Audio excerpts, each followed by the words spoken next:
Assalamualaikum warahmatullahi wabarakatuh. Alhamdulillah hamdan katsiran tayyiban mubarakan fi kama yuhibbu rabbuna wa yarda.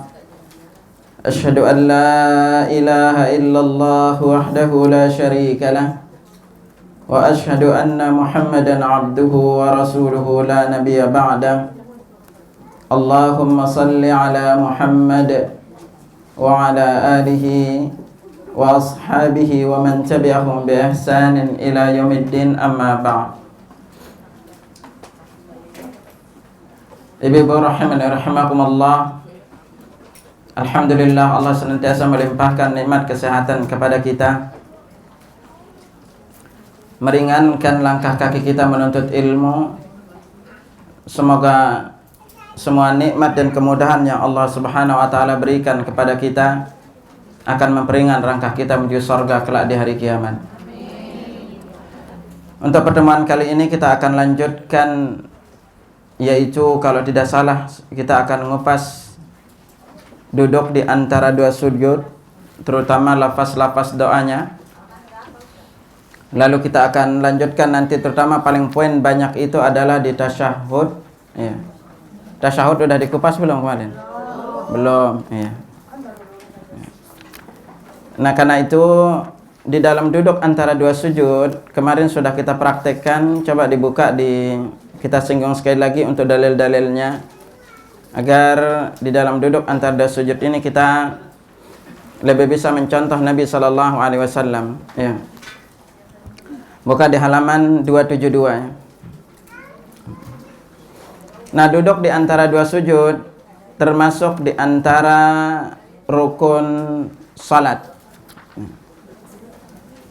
Yaitu ketika seorang muslim duduk di antara dua sujud, dikatakan duduk di antara dua sujud karena ketahuilah bahwa penutup salat itu, penutup gerakan dari rakaat itu adalah kita sujud. Dan di antara pemisah antara sujud atau pindah ke gerakan lainnya, kita melakukan yang disebut dengan duduk di antara dua sujud. Nah, ketahuilah bahwa duduk di antara dua sujud termasuk di antara momen yang penting bagi seorang muslim untuk berdoa. Momen ini seringkali dilalaikan oleh kebanyakan kaum muslimin. Dan seringkali kita tidak menyadari bahwa ketika kita duduk di antara dua sujud, kita itu sedang berdoa. Insya Allah ini perlu kupasan lebih, terutama dari sisi kandungan 7 doa terbaik di balik duduk antara dua sujud. Kenapa? Ketahuilah, andai setiap muslim mengerti kandungan di balik doa yang dia baca ketika duduk antara dua sujud, maka sungguh dia akan menikmati detik-detik berdoa ini. Karena sujud dengan duduk antara dua sujud adalah momen di mana kita juga diperintahkan banyak atau melamakan duduknya. Coba lihat di halaman 276 dulu. Di sini kita melihat bagaimana sunnah Nabi ini udah hilang dari kaum muslimin. Sunnah apa? Yaitu melamakan duduk di antara dua sujud. Hadis yang panjang sebenarnya hadis ini. Lihat hadis yang diriwayatkan dari Al-Barra bin Azib radhiyallahu anhu. Dia berkata, kana ruku'un Nabi sallallahu alaihi wasallam wa sujudu. Biasanya rukuknya Nabi sallallahu alaihi wasallam dan sujudnya. Wa idza rafa'a minar ruku', dan apabila beliau bangkit dari ruku', wa baina sajdataini, dan duduk beliau di antara dua sujud, qariban minas sawa, waktunya hampir sama. Nah, dalam hadis yang lebih panjang yang sama juga diriwayatkan dari Barra bin Azib, yang juga diriwayatkan oleh Imam Bukhari dan Muslim dengan lafaz lain, dia berkata, kata Barra bin Azib, ramaqtus salata ma'a Muhammadin sallallahu alaihi wasallam. Aku salat bersama Rasulullah sallallahu alaihi wasallam. Fawajadtu qiyamahu faraq'atahu. Aku mendapati lama beliau berdiri. Faraq'atahu, ruku' beliau. fa'tidalahu ba'da ruku'i. Lalu i'tidal beliau setelah ruku'. Fasajadatahu, sujudnya beliau. Wa jalsatahu ma baina sajadataini, lalu duduk beliau di antara dua sujud. Fasajadatahu, sujud beliau. Fajalsatahu ma baina taslimi wal insiraf, dan duduk beliau antara sebelum salam dan setelah salam, qariban minas sawa, waktunya hampir sama. Diriwayatkan oleh Al-Bukhari dan Muslim.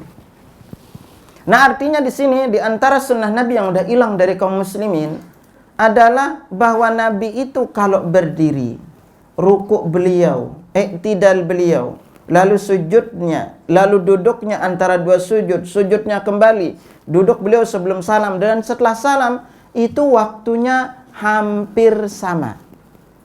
Artinya, kalau beliau berdiri kisarannya 5 menit, maka rukuknya kisarannya seperti itu. Kalau kita enggak, 5 menit semuanya sholatnya.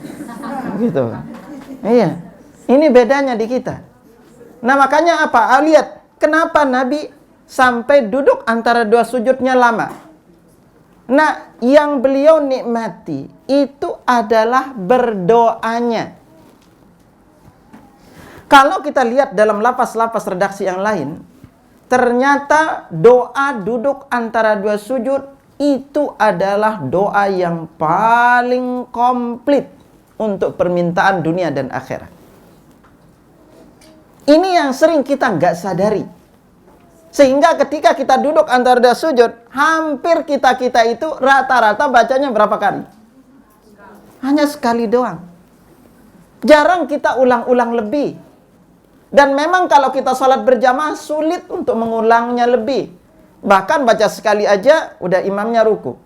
Udah bacanya sekali, bacanya cepat-cepat lagi. Udah cepat-cepat nggak ngerti lagi artinya. Udah komplit deh gitu kan. Gitu kan. Padahal ini ana udah ada makalah khusus terkait dengan duduk antara sujud ini. Ada sekitar 30 halaman. Itu judulnya adalah 7 doa terbaik di dalam duduk antara dua sujud. Karena ternyata lafaz-lafaz doa ini, subhanallah itu. Sampai Nabi dalam riwayat lain, seorang Arab Badui yang minta kepada beliau ajarkan cuma 4 macam dari 7 ini. Dan beliau mengatakan, faqad mala'a yadahu bil khair. Sungguh dia telah memenuhi tangannya dengan berbagai macam kebaikan. Nah, coba kita lihat yang diriwayatkan dari Anas bin Malik. Gimana gambarannya Nabi itu kalau ruku sujud duduk antara sujud itu lama. Kata Anas bin Malik, "Ma sallaitu khalfa rajulin awjaza salatan min Rasulillah sallallahu alaihi wasallam fi tamam." Aku belum pernah salat di belakang seorang pun yang lebih ringkas dan sempurna salatnya dibanding Rasulullah sallallahu alaihi wasallam. Jadi udah ringkas sempurna lagi gitu. Lihat gambaran ringkasnya dan sempurnanya. Apa wa kana Rasulullah sallallahu alaihi wasallam idza qala, biasanya Rasulullah sallallahu alaihi wasallam apabila mengucapkan sami'allahu liman hamida. Ini kalau beliau udah mengatakan sami'allahu liman hamida, qama hatta naqula qad awhama. Beliau kalau ada berdiri tegak, i'tidal, kami lalu berkata seolah-olah beliau itu lupa untuk turun sujud. Itu lamanya, Bu. Kita kan paling sebentar doang. Gitu. Udah berdiri gini udah cepat-cepat kepingin turun sujud. Makanya salah satu di antara faktor yang orang itu keliru di dalam sujud, dalam i'tidal adalah dia itu tidak sabar kepingin sujud. Ada contoh, Anda kasih gambaran ini. Lihat gambarannya, lalu kita baca hadisnya. Tumaiqab biru wasjudu. Kemudian beliau turun takbir dan turun sujud. Wa kana yaqulu baina sajdataini wa kana yaqudu baina sajdah. Dan beliau duduk di antara dua sujud hatta naqul, sampai kami itu berkata qad auhama. Beliau itu seolah-olah lupa. Lupa apa? Untuk sujud lagi. Kenapa beliau lupa? Karena lamanya. Anda singgungkan sekali lagi kepada para jamaah untuk mengingatkan kembali. Di antara kekeliruan yang terjadi di antara kita itu adalah terutama i'tidal. I'tidal ini ancamannya keras soalnya, gitu kan. Ya, sampai Rasulullah SAW jelaskan kepada kita, la salata liman la yuqima sudbahu fi ruku'i was sujud. Tidak sah salat seseorang yang tidak menegakkan tulang punggungnya antara ruku dan sujudnya. Antara ruku dan sujud apa? I'tidal. Jadi makanya ketika kita udah ruku, yang kemarin sudah kita contohkan ya. Kita udah ruku, lalu kita mengatakan sami Allahu liman hamidah. diem dulu. Ya, diam baru baca doa. Jangan kita kebanyakan kan nih. Kebanyakan kaum muslimin. Ya. Diam. Kada ruku nih. Udah ruku gitu, ya. Lalu mengatakan sami Allahu liman hamidah. Kadang-kadang langsung acang-acang. Rabbana walakal hamd. Gitu. Gitu. Yang seperti ini kata Nabi sallallahu alaihi wasallam, itu. Allah enggak terima salatnya. Gitu. Karena i'tidal ini termasuk rukun salat. Makanya kita dianjurkan diam lalu kita baca doa. Nah, sekarang kalau beliau bacakan yang kemarin udah kita singgungkan ada 8. Rabbana lakal hamdu. Yang punya keutamaan cuma 2. Allahumma rabbana lakal hamdu. Beliau hanya baca ini. Lalu beliau diam. Berapa lama? Kadar beliau berdiri dan ruku.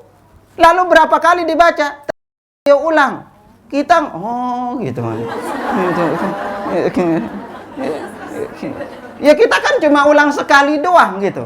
Udah ulang sekali langsung kepengin turun sujud, iya gitu. Nah, itu nama Nabi diam, diulang-ulang. Allahumma rabbana lakal hamdu. Allahumma rabbana lakal hamdu. Kadar beliau berdiri. Gitu.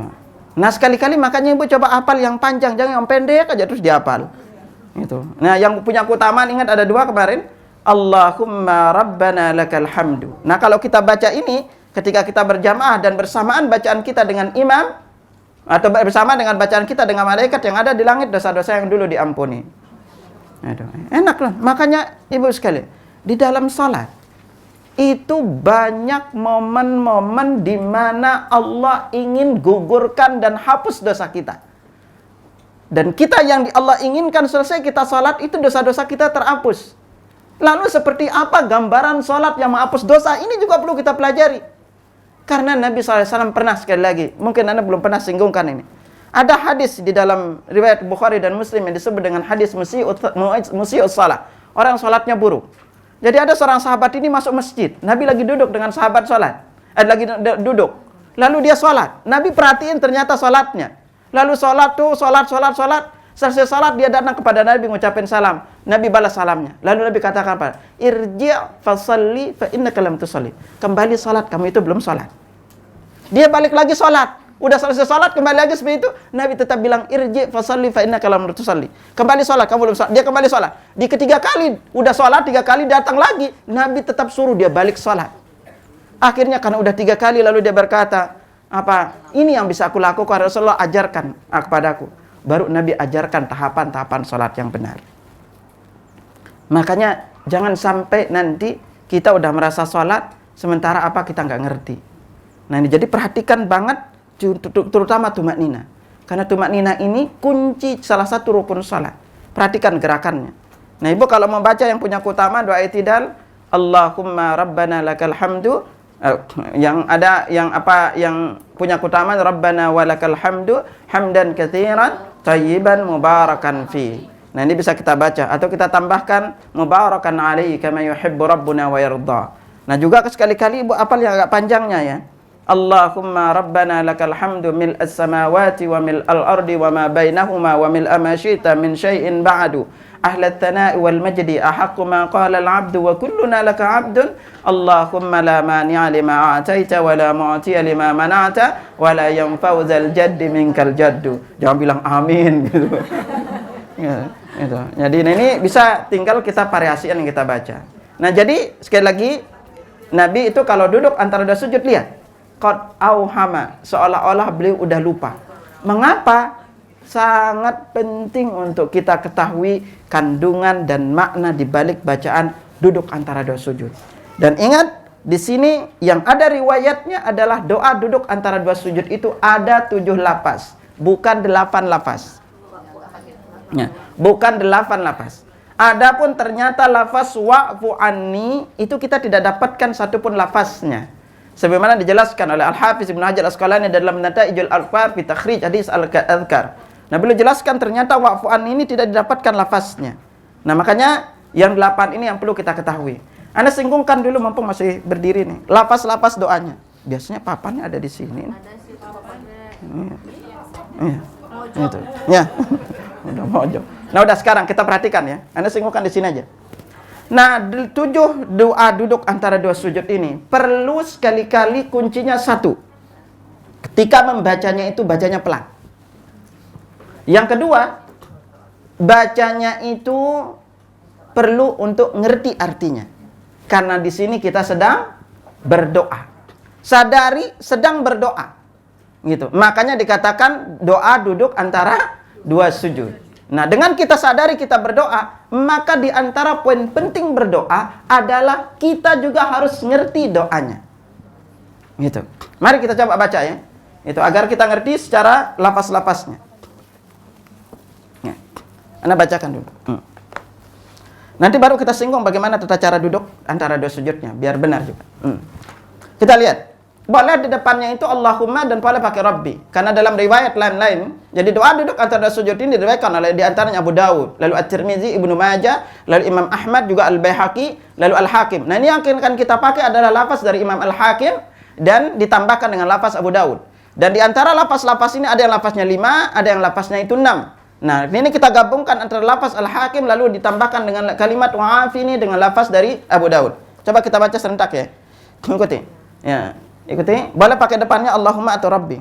Ya, kita pakai Allahumma dulu. Allahumma ufirli. Ulangi.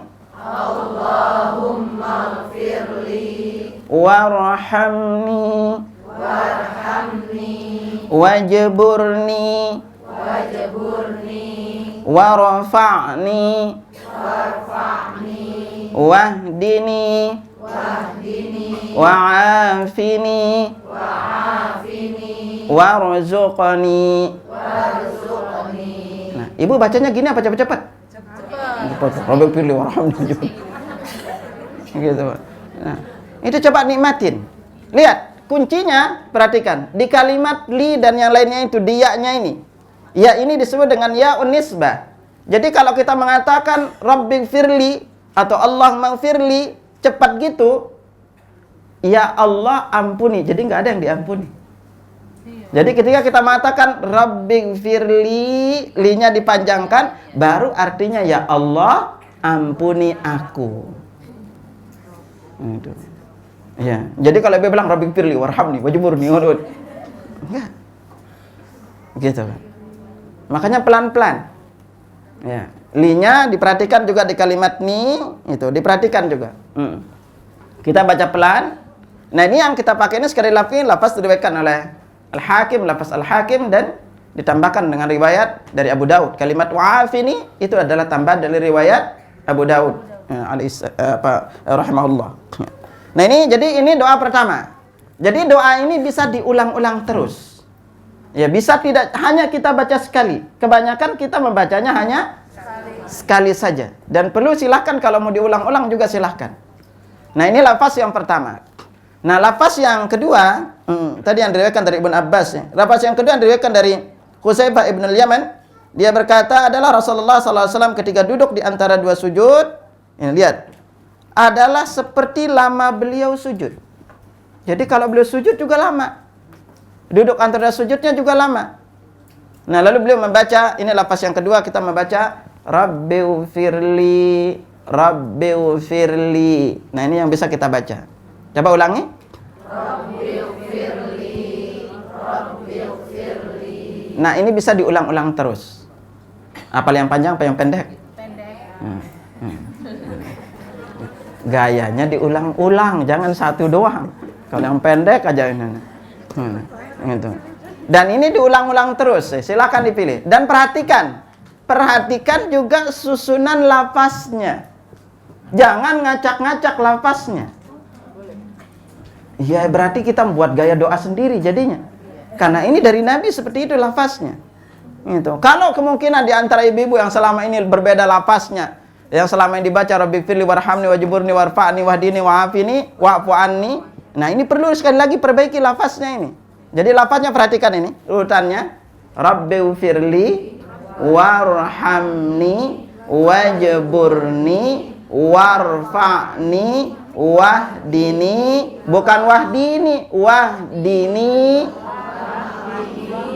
Jadi wahdini wa'afini warzuqni.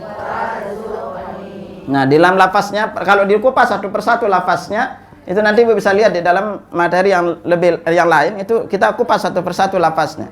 Dan cara bagaimana ngapalnya agar nggak keliru, gampang caranya itu bagi dia jadi 3. Nah, kalau kita bagi jadi 3, atau silakan bisa dibagi 2 atau bagi 3. Karena ini lafaznya ada 7, maka paling gampang itu bagi dia jadi 3. Rabbighfirli warhamni. Udah hafal kan?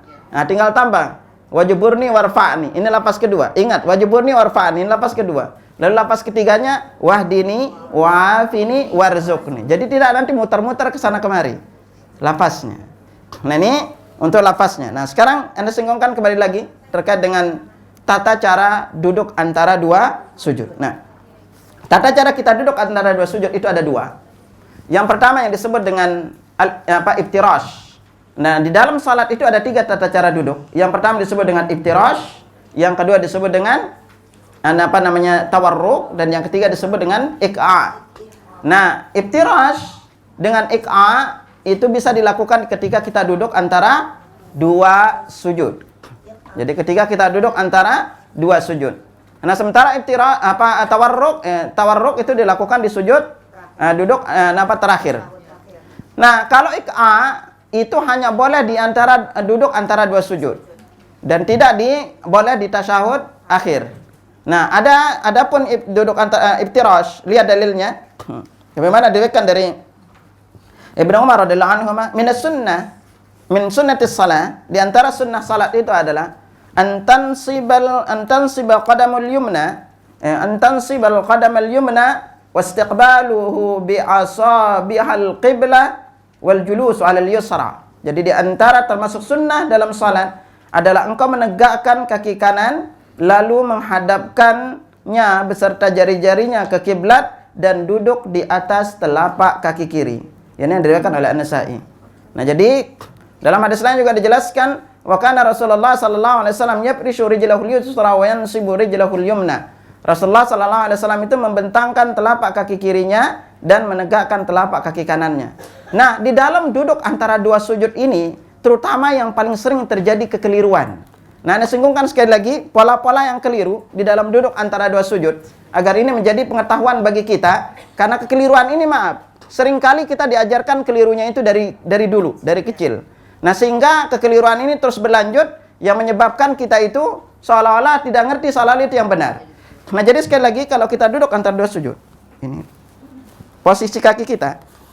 Pertama itu kan yang disuruh, ya, yang kanan itu dihamparkan. Jadi kita bengkokkan gini. Yang kiri kita hamparkan, lalu duduk di atas telapak kaki kirinya. Bukan duduknya di sini. Nah, lalu yang kanan ini kita tegakkan. Jadi ditegakkan gini, baru kita duduk dengan gini. Itu, iya. Ini kurang tepat nih. Kalau dihadapkan gini ya. Nah, gitu. Nah, kita duduknya itu gini. Ya, jadi duduknya gini. Jadi kita duduk. Nah, ini cara pertama ya. Kita tegakkan gini. Lalu cara kedua, boleh ini diluruskan seperti gini. Ya, boleh kita luruskan gini dan tidak ada contoh duduknya itu gini. Ini paling banyak duduknya itu gini kadang-kadang. Ada yang duduknya itu seperti gini atau ada yang duduknya itu seperti gini. Ini juga nggak boleh. Nah, duduknya itu seperti gini. Nah, yang lebih nggak boleh lagi kalau duduknya itu sampai gini gitu. Ini nggak boleh gitu. Nah, ini ya. Nah, ini kita nggak boleh. Nah, ini caranya kalau kita duduk di antara 2 sujud. Nah, lalu kita ke duduk iq'a adalah kita naikkan gini, ini kita angkat, lalu kita duduk seperti gini. Nah, ini kalau yang merasa besar, badannya gampang. Ya. Nah, jadi kita lurus gini ya, tegakkan gini. Nah, kita gini, duduknya. Nah, boleh kita lakukan. Dan ini hanya boleh lakukan duduk antara 2 sujud. Nah, setelah kita duduk, nah ini yang dikatakan oleh, sebenarnya katakan Ibnu Mas'ud. Lihat, yang pernah ditanya oleh muridnya bernama Taus bin Kisan. Nah, ini menunjukkan apa? Perhatikan. Lewat duduk antara sujud ini kita belajar bahwa baik tidaknya itu jangan pernah menurut kepala kita. Lihat coba apa kata Taus bin Kisan kepada Ibnu Abbas radhiyallahu anhu, "Kunna li Ibnu Abbas fil julus fil iqa' 'ala al-qadamain." Kami bertanya kepada Ibnu Abbas tentang iqa' di atas 2 tumit kaki. Faqala hiya sunnah. Ibnu Abbas berkata, itu sunnah. Fakulna, lalu kami, para tabi'in berkata, innala narahu jafa'an birrajul. Kami melihat, itu, duduk seperti itu adalah duduk orang yang kasar. Lihat, faqala Ibnu Mas'ud, tapi Ibnu Mas'ud tetap berkata, bal hiya sunnatu nabiyika sallallahu alaihi wasallam. Tapi itu sunnah Nabi sallallahu alaihi wasallam. Nah, di sini kita belajar apa? Jangan pernah mengatakan baik tidak sesuatu itu menurut kita. Karena bisa aja di masyarakat kita mengatakan ini tidak baik, tapi ternyata dalam Islam mengatakan baik. Bisa aja kita mengatakan ini baik, tetapi dalam Islam itu tidak baik. Makanya dalam konsep beramal saleh, Anda singgungkan di sini, mumpung ingat, di dalam konsep beramal saleh, lihat, Allah itu selalu mengatakan amalun saleh wa amilus salihat. Perhatikan, tidak cukup dikatakan amal. Karena kenapa? Tidak setiap amal itu saleh. Tolong diingat. Tidak setiap amal itu saleh. Untuk dikatakan sesuatu itu saleh, butuh apa? Untuk dikatakan sesuatu saleh, itu yang menentukan saleh tidaknya itu adalah Allah, bukan kita, Bu. Makanya selalu mengatakan Allah mengatakan wa amilus saleh, amal saleh. Ini menunjukkan bahwa tidak setiap amal itu saleh. Dan untuk amal ini saleh, Allah punya syarat untuk mengatakan amal itu saleh. Makanya di akhir surat Al-Kahfi Allah jelaskan wahsabuna annahum yuhsinuna sun'a. Mereka menyangka diri mereka melakukan kebaikan padahal itu enggak baik. Nah, sama juga di dalam kita salat. Nah, karena kita di dalam salat ini kita butuh dalil-dalilnya, maka perlu untuk kita mempelajari satu persatu dalilnya. Nah, salah satunya adalah ketika kita duduk antara dua sujud ini. Jadi ini hampir rata. Anda sering melihat kekeliruannya itu seringkali kadang-kadang kakinya itu disilang itu. Bukan dengan posisi duduk iftirash. Nah, ini caranya ketika kita duduk antara dua sujud. Nah, lalu setelah itu kita bergerak setelah kita duduk antara dua sujud, maka selanjutnya kita sujud kembali. Nah, ketika kita udah sujud kembali, sujud yang kedua, maka kita akan bergerak menuju rakaat ke berikutnya. Nah, di dalam kita bergerak menuju rakaat berikutnya, lihat halaman 285. Nah, di dalam kita bangkit menuju rakaat yang berikutnya, di antara salah satu sunnah Nabi Sallallahu Alaihi Wasallam adalah kita disunnahkan untuk istirahat sebelum berdiri bangkit. Ya, sebelum berdiri bangkit. Nah, ini caranya, kita lihat di antara beberapa cara yang sampai di sini. Dijelaskan pertama, sebagaimana dikatakan Al-Albani rahimahullah, kemudian Nabi sallallahu alaihi wasallam bangkit menuju ke rakaat kedua sambil bertumpu ke tanah dengan kedua tangan beliau dalam keadaan telapak tangannya menggenggam atau mengepal seperti penggenggamnya orang yang sedang membuat adonan roti, dan hal ini termasuk di antara rukun salat. Nah, lalu sebagaimana diriwayatkan juga dari Malik bin Huwairits yang mengatakan, maukah aku beritahukan kepada kalian tentang salatnya Rasulullah SAW? Lalu disebutkan di sana fa'tamada 'alal ard. Lalu beliau bersandar bersandar atau bertumpu dengan ke tanah. Nah, ini bagaimana cara bertumpunya yang akan kita singgungkan. Lalu juga diriwayatkan dari Al-Azraq bin Qais, dia berkata, ra'aitu Abdullah bin Umar wa huwa ya'jinu fi shalah. Aku melihat Abdullah bin Umar ya'jin, yaitu mengepalkan tangan seperti orang membuat adonan roti ketika salat.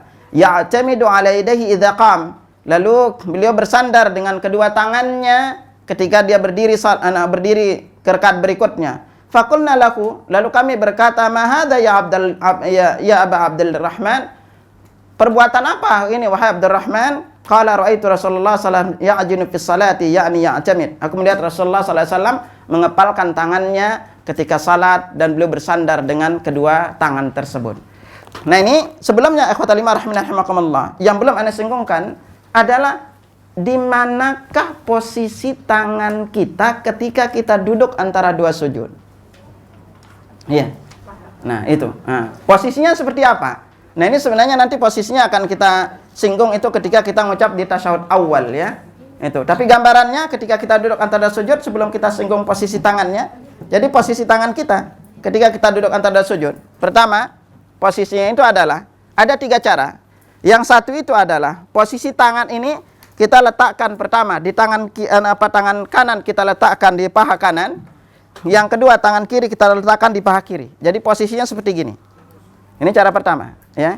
Lalu cara kedua adalah kita maju sedikit, tangan kita kena paha, lalu kena lutut juga, lalu kita majukan di sini. Ini cara kedua. Lalu cara ketiga adalah kalau kita letakkan di lutut, maka caranya itu kita cengkram seperti ini. Gitu. Nah, ini silakan dipilih cara ini. Dan tetap ketika kita sujud itu melihat ke tempat sujud. Jadi tetap kita melihat ke tempat sujud. Nah, nanti ini juga berpengaruh ketika kita duduk tasyahud. Nah, kalau duduk tasyahud, posisi tangan kiri nanti ada 3. Nanti akan kita masuk penjelasannya. Boleh di sini, boleh kita majuin, boleh di sini. Tetapi kalau untuk yang kanan, nanti dia hanya diletakkan di sini. Dan ketika kita meletakkannya di sini, itu nanti ini akan disinggung. Letakkan di sini, boleh di sini atau boleh agak maju. Tetapi ini kalau kita duduk tasyahud. Nah, nanti akan terkait juga dengan kita duduk tawarruk. Dan ketika kita duduk di sini, maka kebanyakan kadang-kadang tangannya itu sejajar dengan sini. Nah, tapi yang benar itu adalah siku kita ini sejajar dengan pangkal paha. Nah, nanti ini ketika kita duduk tawarruk. Insya Allah nanti setelah ini baru kita singgungkan posisinya lebih rinci. Karena ini sangat terkait juga. Di sini berbarengan tidak dibuat rinci untuk posisinya itu. Ya, nanti kita akan singgungkan. Nah, lalu bagaimana cara kita bangkit ketika kita menuju rakaat berikutnya? Maka cara bangkitnya itu seperti gini ya. Ini contohkan. Jadi cara pertama kita bangkit itu setelah ketika kita udah sujud, lalu kita ambil contoh ya, kita sujud. Setelah kita sujud, jadi posisi sujud itu. Lalu ketika kita bangkit, kita mengatakan berdiri ke sini, itu. Nah, ini duduk sejenak. Ini termasuk sunnah. Itu. Jadi sujud sunnah, lalu setelah itu kita bangkit. Karena kalau kita sujudnya lama, langsung bangkit, satu, bisa kondisinya pusing. Gitu. Lalu setelah itu kita duduk sejenak, baru terus kita bangkit. Nah, bangkitnya itu kita bersandar dengan 2 cara. Satu, boleh kita bersandar dengan gini. Ini caranya. Atau dengan cara seperti gini. Dua-duanya boleh kita lakukan. Nah, lalu contoh, kita bangkit ketika udah mengatakan duduk. Lalu kapan baca takbirnya? Ada 2 cara, paling tidak bisa kita lakukan. Ketika kita bangkit, kita mengatakan Allahu Akbar. Lalu bangkitnya itu diam. Ya. Atau kita bangkit, lalu ketika kita udah sini baru bergerak naik. Dan riwayat kedua mengatakan adalah boleh kita langsung bangkit. Tapi ternyata yang lebih tegas sunnahnya adalah Nabi itu beristirahat. Nanti kita singgungkan lebih rinci. Nah, kalau kita udah gini, maka kita bergerak gini. Bangkitnya itu seperti gini. Ini caranya kita bangkit. Gitu. Dan tidak ada riwayat kita dapatkan bangkitnya itu kayak gini. Ini banyak masyarakat kita. Bangkitnya itu gini. Ini. Banyak kan? Ya mau bangkit udah duduk lagi gitu. Jadi ini kita tidak dapatkan contoh seperti gini. Jadi kita nggak dapatkan itu contoh bersandar dengan 1 tangan. Ya, jadi tetap harus ini banyak banget. Atau dia boleh juga bangkit kalau dia berdiri seperti gini. Ini cara yang kedua juga bisa dilakukan seperti gini. Nah, tapi yang banyak kita dapatkan riwayatnya itu adalah bersandar. Ya, bersandar di sini. Dan tidak ada apalagi kecuali kalau tua. Dia nggak bisa itu harus bangkit gini nih. Harus bangkitnya itu gini. Gitu. Tapi ini kita tetap bersandar dengan boleh tangannya gini, kita gini kan. Itu atau kita dengan cara seperti gini. Ini yang boleh kita lakukan dua-duanya ini. Oke.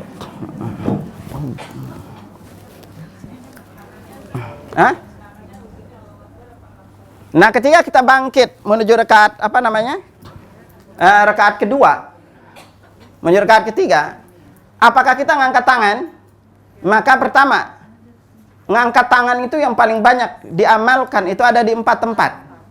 Yang pertama itu adalah ketika takbiratul ihram, yang kedua itu ketika ruku, dan ketika i'tidal, dan yang keempat adalah ketika bangkit dari rakaat kedua menuju rakaat ketiga, alias setelah duduk tasyahud awal.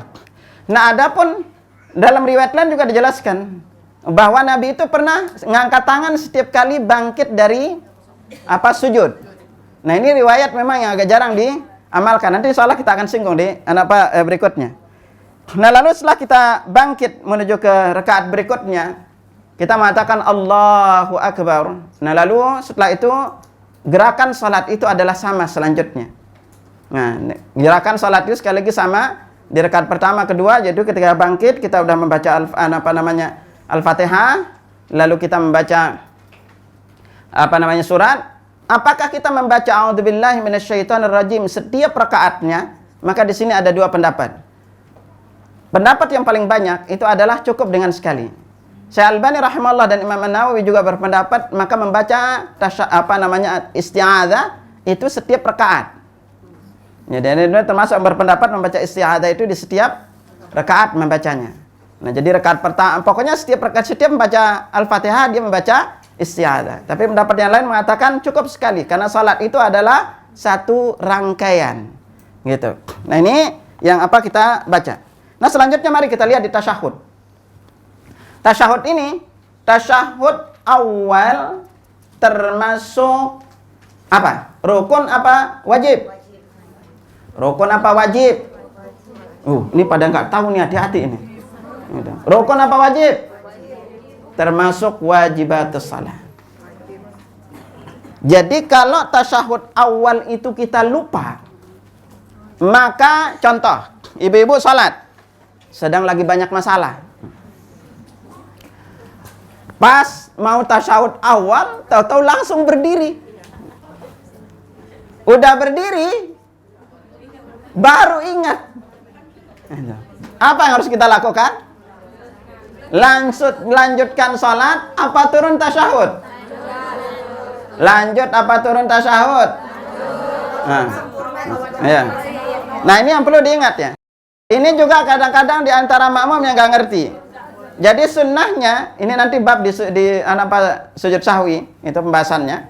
Apabila kita salat, lalu lupa tasyahud awal, dan kita sudah pada posisi berdiri tegak, maka sunnahnya adalah lanjutkan salatnya, tidak turun. Tetapi apabila kita belum berdiri tegak, maka turun tasyahud. Nah, kalau kita lanjutkan tasyahudnya, salatnya dan tidak tasyahud awal, maka nanti tinggal diganti dengan sujud sahwi. Dan sujud sahwinya itu sebelum salam. Lalu contoh, sekarang. Ini juga sama kalau kita berjamaah. Kalau kita berjamaah, lalu imamnya sudah berdiri tegak, maka imam itu sunnahnya lanjutkan salatnya. Kadang-kadang yang repot makmum. Sono bilang subhanallah, sini bilang subhanallah gitu kan. Akhirnya imam lanjut, dia sibuk tasyahud sendiri. Selesai sholat, gimana imam udah diingetin nggak balik-balik. Ini yang keliru itu makmumnya gitu, yang nggak ngerti. Gitu kan. Nah, tetapi kalau tasyahud akhir, tahu-tahu ibu lupa tasyahud akhir. Karena lagi banyak masalah, udah berdiri tegak. Udah berdiri tegak nih, baru ingat. Ini udah tasyahud akhir dan yakin itu tasyahud akhir. Lanjutin sholatnya apa balik? Lanjutin sholatnya apa balik? Lanjutin sholatnya apa balik? Hah? Lanjut apa balik? Lanjut. Nah, ingat, ini udah rakaat keempat. Lanjut apa balik turun? Lanjut apa balik?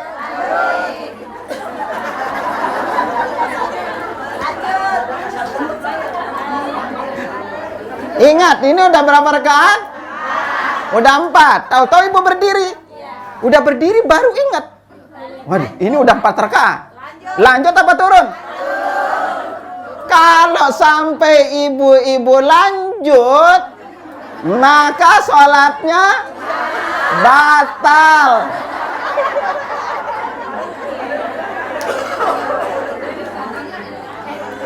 Emang ada sholat 5 rakaat, Bu?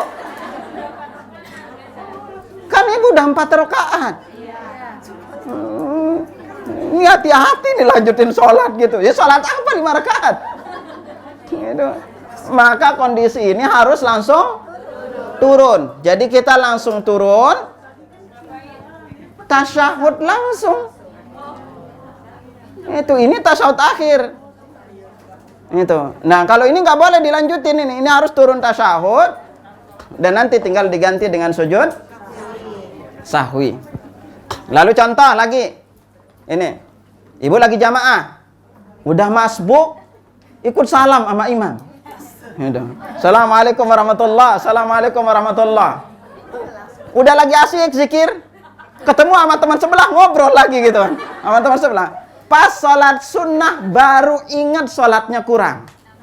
Nah, apa yang dilakukan? Sholat dari awal apa lanjutin? Nah, sholat dari awal. Nah, tinggal kita lanjutin kekurangannya. Lanjutin kekurangannya dan nanti sujud sahwinya kapan? Sebelum apa setelah salam? Sebelum apa setelah? Salat sujud sahwinya itu setelah salam. Bingung kan? Sujud sahwinya itu setelah salam. Ngerti sujud sahwinya setelah salam? Nah, kalau sujud sahwi sebelum salam kan udah ngerti ya? Jadi sebelum kita udah duduk tasyahud akhir, maka sebelum salam kita sujud dulu. Allahu Akbar. Ini sujud pertama. Dan doa sujud sahwi adalah sama dengan doa sujud. Adapun doa yang selama ini beredar di pasaran, yang bunyinya subhana man la yanamu wa la yashu, hadis ini palsu. Ya. Jadi sama. Lalu kita mengatakan Allahu Akbar. Setelah itu kita sujud sekali lagi Allahu Akbar. Lalu bangkit Allahu Akbar. Tasyahud lagi apa enggak? Tasyahud lagi apa enggak? Maka langsung salam. Assalamualaikum warahmatullahi. Assalamualaikum warahmatullahi. Ini kalau sujud sahwinya sebelum salam. Tetapi apabila sujud sahwinya setelah salam, maka kita proses tasyahud, langsung selesai tasyahud kita salam. Assalamualaikum warahmatullahi. Assalamualaikum warahmatullahi. Setelah itu sujud lagi. Allahu Akbar. Baca doa sujud Allahu Akbar, ya kan? Lalu sujud sekali lagi, duduk antara sujud tidak ada doanya ya. Allahu Akbar. Lalu udah langsung mengatakan Allahu Akbar. Setelah itu salam lagi apa enggak? Salam lagi apa enggak? Kasih. Salam lagi apa enggak? Salam, Bu. Ya Allah, gitu. Ini hati-hati ini badan. Jadi kita mengatakan Assalamualaikum warahmatullahi. Assalamualaikum warahmatullahi. Ya. Nah itu. Ini hati-hati nih tiap hari sholat nih kalau keliru nih. Makanya kalau lagi sholat tenang-tenang, jangan banyak masalah. Lagi masalah bawa ke sholat. Ya. Nanti ya. Udah kita lanjutkan sekarang. Kita sekarang duduk tasyahud. Tasyahud awal. Karena tasyahud awal ini termasuk di antara sunnah salat. Maka Anda bacakan dulu hadisnya. Salbani rahimahullah beliau berkata, apabila setelah usai mengerjakan rakaat kedua, maka hendaklah dia duduk tasyahud, yang tasyahud awal. Dan hal ini adalah wajib. Posisi duduknya adalah iftirash, sebagaimana yang dilakukan saat duduk di antara dua sujud. Hanya saja pada saat tasyahud tidak boleh duduk dengan posisi iqa'. Ini beliau berkatakan dalam At-Talkhis Sifatus Salatin Nabi SAW. Nah, sebagaimana diriwayatkan dari Wail bin Hujr radhiyallahu anhu, dia berkata, "Ataitu Rasulullah sallallahu alaihi wasallam." Aku mendatangi Rasulullah sallallahu alaihi wasallam. Fara'aituhu yarfa'u yadayhi idza iftataha as-salata. Aku melihat beliau mengangkat kedua tangannya ketika memulai salat. Hatta yuhadhiya mankibai, sampai sejajar dengan kedua bahunya. Wa idza arada an yarka, dan juga apabila beliau mau ruku. Wa idza jalasa fi rak'ataini, dan apabila beliau duduk di antara dua sujud. Lihat, adja'al yusra wa nasabal yumna. Beliau menghamparkan telapak kaki kirinya ke belakang dan menegakkan telapak kaki kanannya. Lalu lihat, wa wada'a yadahul yumna ala fakhidhil yumna, dan beliau meletakkan tangan kanan di atas paha kanan. Wa nasaba usbu'ahu lid-du'a, lalu beliau menjulurkan telunjuknya atau menelunjuk dengan jari telunjuknya untuk berdoa. Wa wada'a yadal yusra ala fakhidhil yusra, lalu beliau meletakkan tangan kiri di atas paha kiri. Kita lihat. Yang jadi pertanyaannya adalah, kapankah kita menelunjuk? Itu pertanyaannya di waktu tasyahud. Sabar dulu, lihat dalilnya dulu. Semangat banget gitu, man. Lihat dalilnya. Buka di halaman 292. Lihat di halaman 292. Agar kita pernah lihat. Memang di dalam 4 mazhab terkait dengan kapan nelunjuk ini pendapatnya berbeda-beda. Ada yang mengatakan asyhadu. Ada yang mengatakan illallah dan pendapat yang lain. Dari 4 mazhab memiliki pendapat sendiri. Tapi ternyata kalau kita melihat apa yang digambarkan dan dipotretkan oleh salatnya Rasulullah SAW, ternyata beliau itu bertasyahud dari awal. Kita lihat nelunjuknya. Pertama, hadis yang diriwayatkan dari Abdullah bin Umar radhiyallahu anhu. Lihatnya agar pernah nanti lihatnya. Kalau dia berkata, karena Rasulullah SAW idza jalasa fis shalah. Rasulullah SAW apabila duduk di dalam salat. Lihat. Apabila beliau duduk dalam salat, anak kasih gambaran agar anak gampang mengingatnya. Nah, ketika beliau duduk dalam salat, lihat. Pertama, apa katanya? Wada'a yadahul yumna ala fakhidhil yumna. Beliau meletakkan tangan kanan di atas paha kanan. Nah, kanan di mana? Paha kanan itu di sini. Ini cara pertama. Jadi ini paha. Diletakkan di atas paha. Lalu lihat, setelah itu apa? Wa qabada bi'asabi'ahu kullah. Lalu beliau melipat seluruh jari jemarinya. Jadi beliau letakkan tangan di sini, beliau lipat seluruh jari jemarinya. Ya. Setelah itu apa? Wa asyara bi isbahi allati talil ibham. Lalu beliau berisyarat dengan jari setelah ibu jari. Apa setelah ibu jari? Jari telunjuk. Nah, jadi beliau letakkan tangannya di sini. Lalu beliau langsung berisyarat dengan jari telunjuk sini.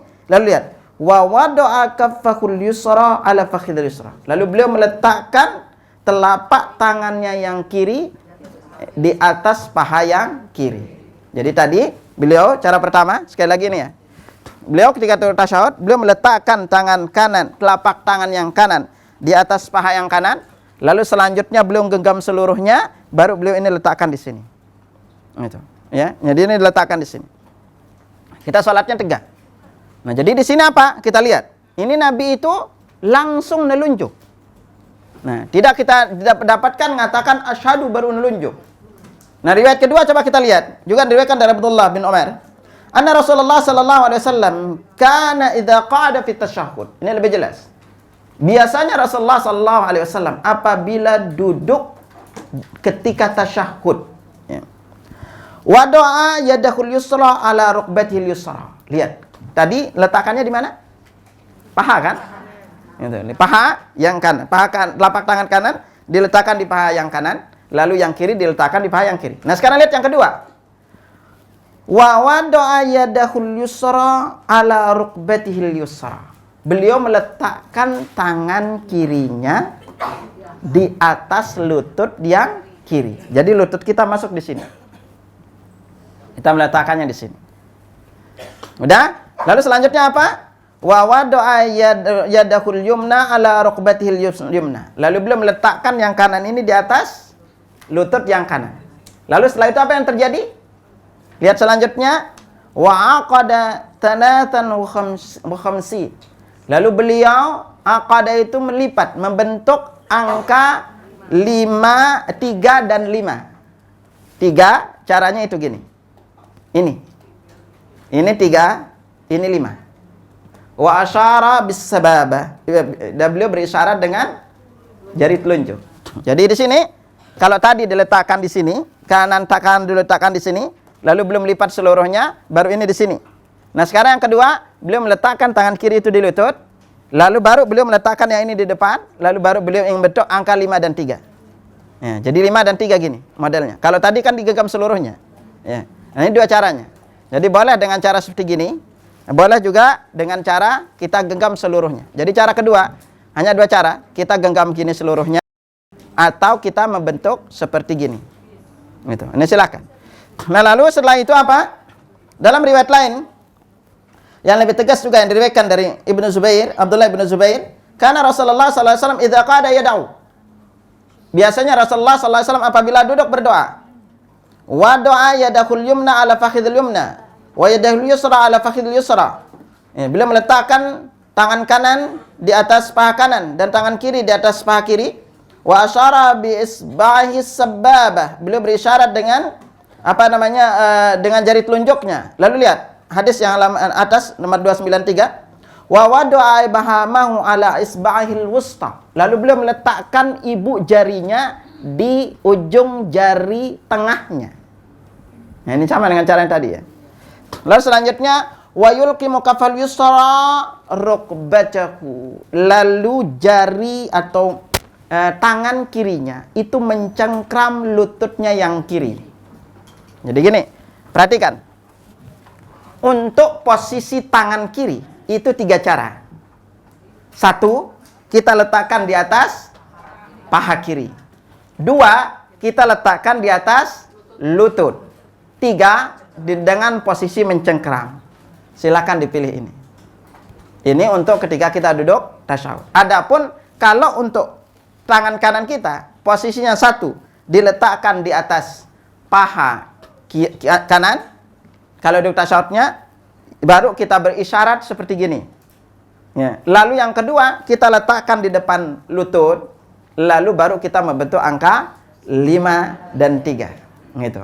Jadi kalau di sini posisinya adalah digenggam seluruhnya. Lalu kalau yang agak depan, beliau membentuk 5 dan 3. Nah, kalau yang kiri ini silahkan dipilih. Mau di sini, mau maju sedikit, atau dengan posisi seperti gini. Gitu. Nah, ini 3-3-nya boleh kita lakukan cara ini.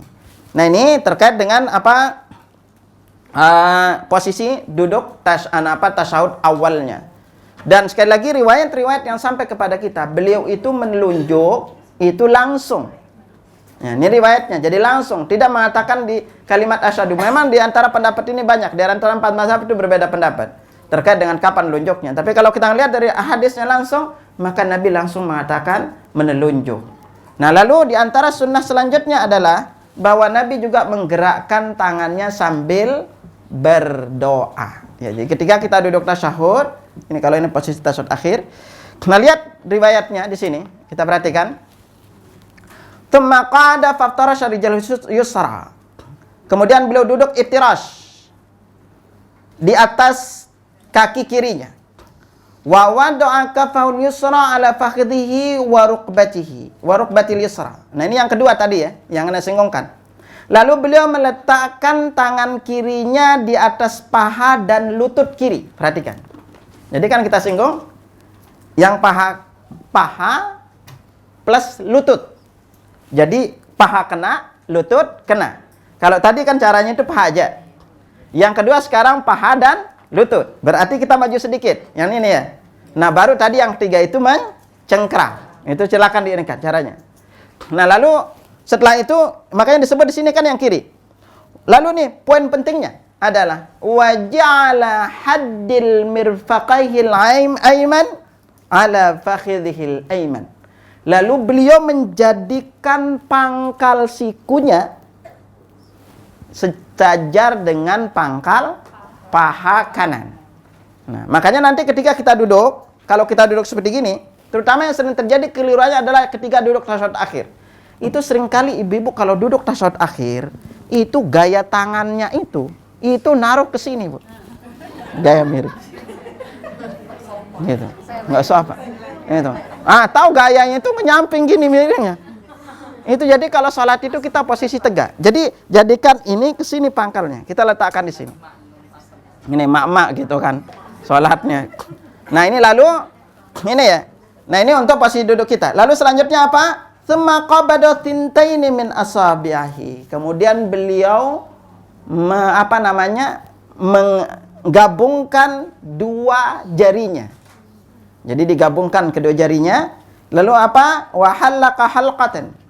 Lalu beliau membentuk lingkaran. Jadi bentuk lingkaran. Makanya bentuknya lingkaran, enggak boleh gini nanti posisi tangannya. Kadang-kadang duduk tasyahud akhir itu gini posisi tangan. Jadi kita bentuk benar lingkaran. Lalu selanjutnya apa? Tsumma rafa isbahu. Kemudian beliau mengangkat jari telunjuknya, fara'aituhu yuharrikuha yadu biha. Lalu aku melihat beliau menggerak-gerakkannya sambil berdoa. Nah, dari kapan kita menggerak-gerakkannya? Di sini ada 2 pendapat. Ya. Kita lihat pendapat Syalbani rahimahullah dan Syekh Muhammad bin Shalih Utsaimin. Kalau Syalbani rahimahullah, beliau berpendapat Rasulullah sallallahu alaihi wasallam memberi isyarat dengan jari telunjuk beliau ke arah kiblat. Ya. Serta mengarahkan pandangan matanya pada jari tersebut. Beliau menggerak-gerakkan jari telunjuknya untuk berdoa dari awal tasyahud sampai akhir. dan beliau tidak memberi isyarat dengan tangan kiri. Semua itu dilakukan dalam seluruh tasyahud. Nah, ini pendapat beliau rahimahullah. Nah, kalau kita lihat pendapat Syekh Muhammad bin Shalih Al-Utsaimin dan Syekh bin Baz rahimahumullah, maka menggerakkan tangan itu hanya ketika berdoa saja. Dan berdoanya dimulai dari mana? Yaitu dari membaca salawat. Ini dua pendapat yang bisa kita ini. Jadi menggerakkannya bagaimana? Nah, menggerakkannya perlu lihat. Ini gaya kaum muslimin macam-macam juga. Oh, pernah yang lihat gerakannya sampai gini-gini. Tangannya gini-gini. Gerakannya. Ada yang saking cepatnya itu gini loh. Ada yang putar-putar sana sini gitu gerakan. Yang disuruh itu apa? Yang kita dapatkan riwayat gerakannya itu pelan aja. Jadi kita menggerakkannya itu pelan aja. Gitu. Jadi nggak ada riwayat sampai gini-gini gerakannya. Gitu. Apalagi lalu ibu-ibu gerak-gerak gitu kan apa? Jilbabnya sampai gini-gini. Subhanallah, itu gayanya siapa? Jadi kita menggerakkan itu pelan aja sambil nanti pandangan mata kita, sekali lagi, pandangan mata kita itu tertuju kepada jari telunjuk. Jadi kita melihatnya hanya di saat tasyahud aja pandangan mata kita berubah. Seluruhnya itu pandangan mata kita tertuju ke tempat sujud. Jadi kita menggerakkannya pelan aja. Nah, kita gerakan pelan aja. Itu. Ada riwayat jadi bodoh nanti gini. Oh, jadi anak-anak jadi main-mainannya gitu, kanan kiri aja sekalian gini-gini. Jadi kita hanya pelan-pelan aja gitu ya, kita gerakkan pelan. Itu nah. Nah, ini contoh kita menggerak-gerakkannya. Nah, riwayatnya mana? Lihat untuk pandangan mata kita yang diriwayatkan dari Nafi'. Qal, dia berkata kana Abdullah bin Umar idza jalasa fi shalah.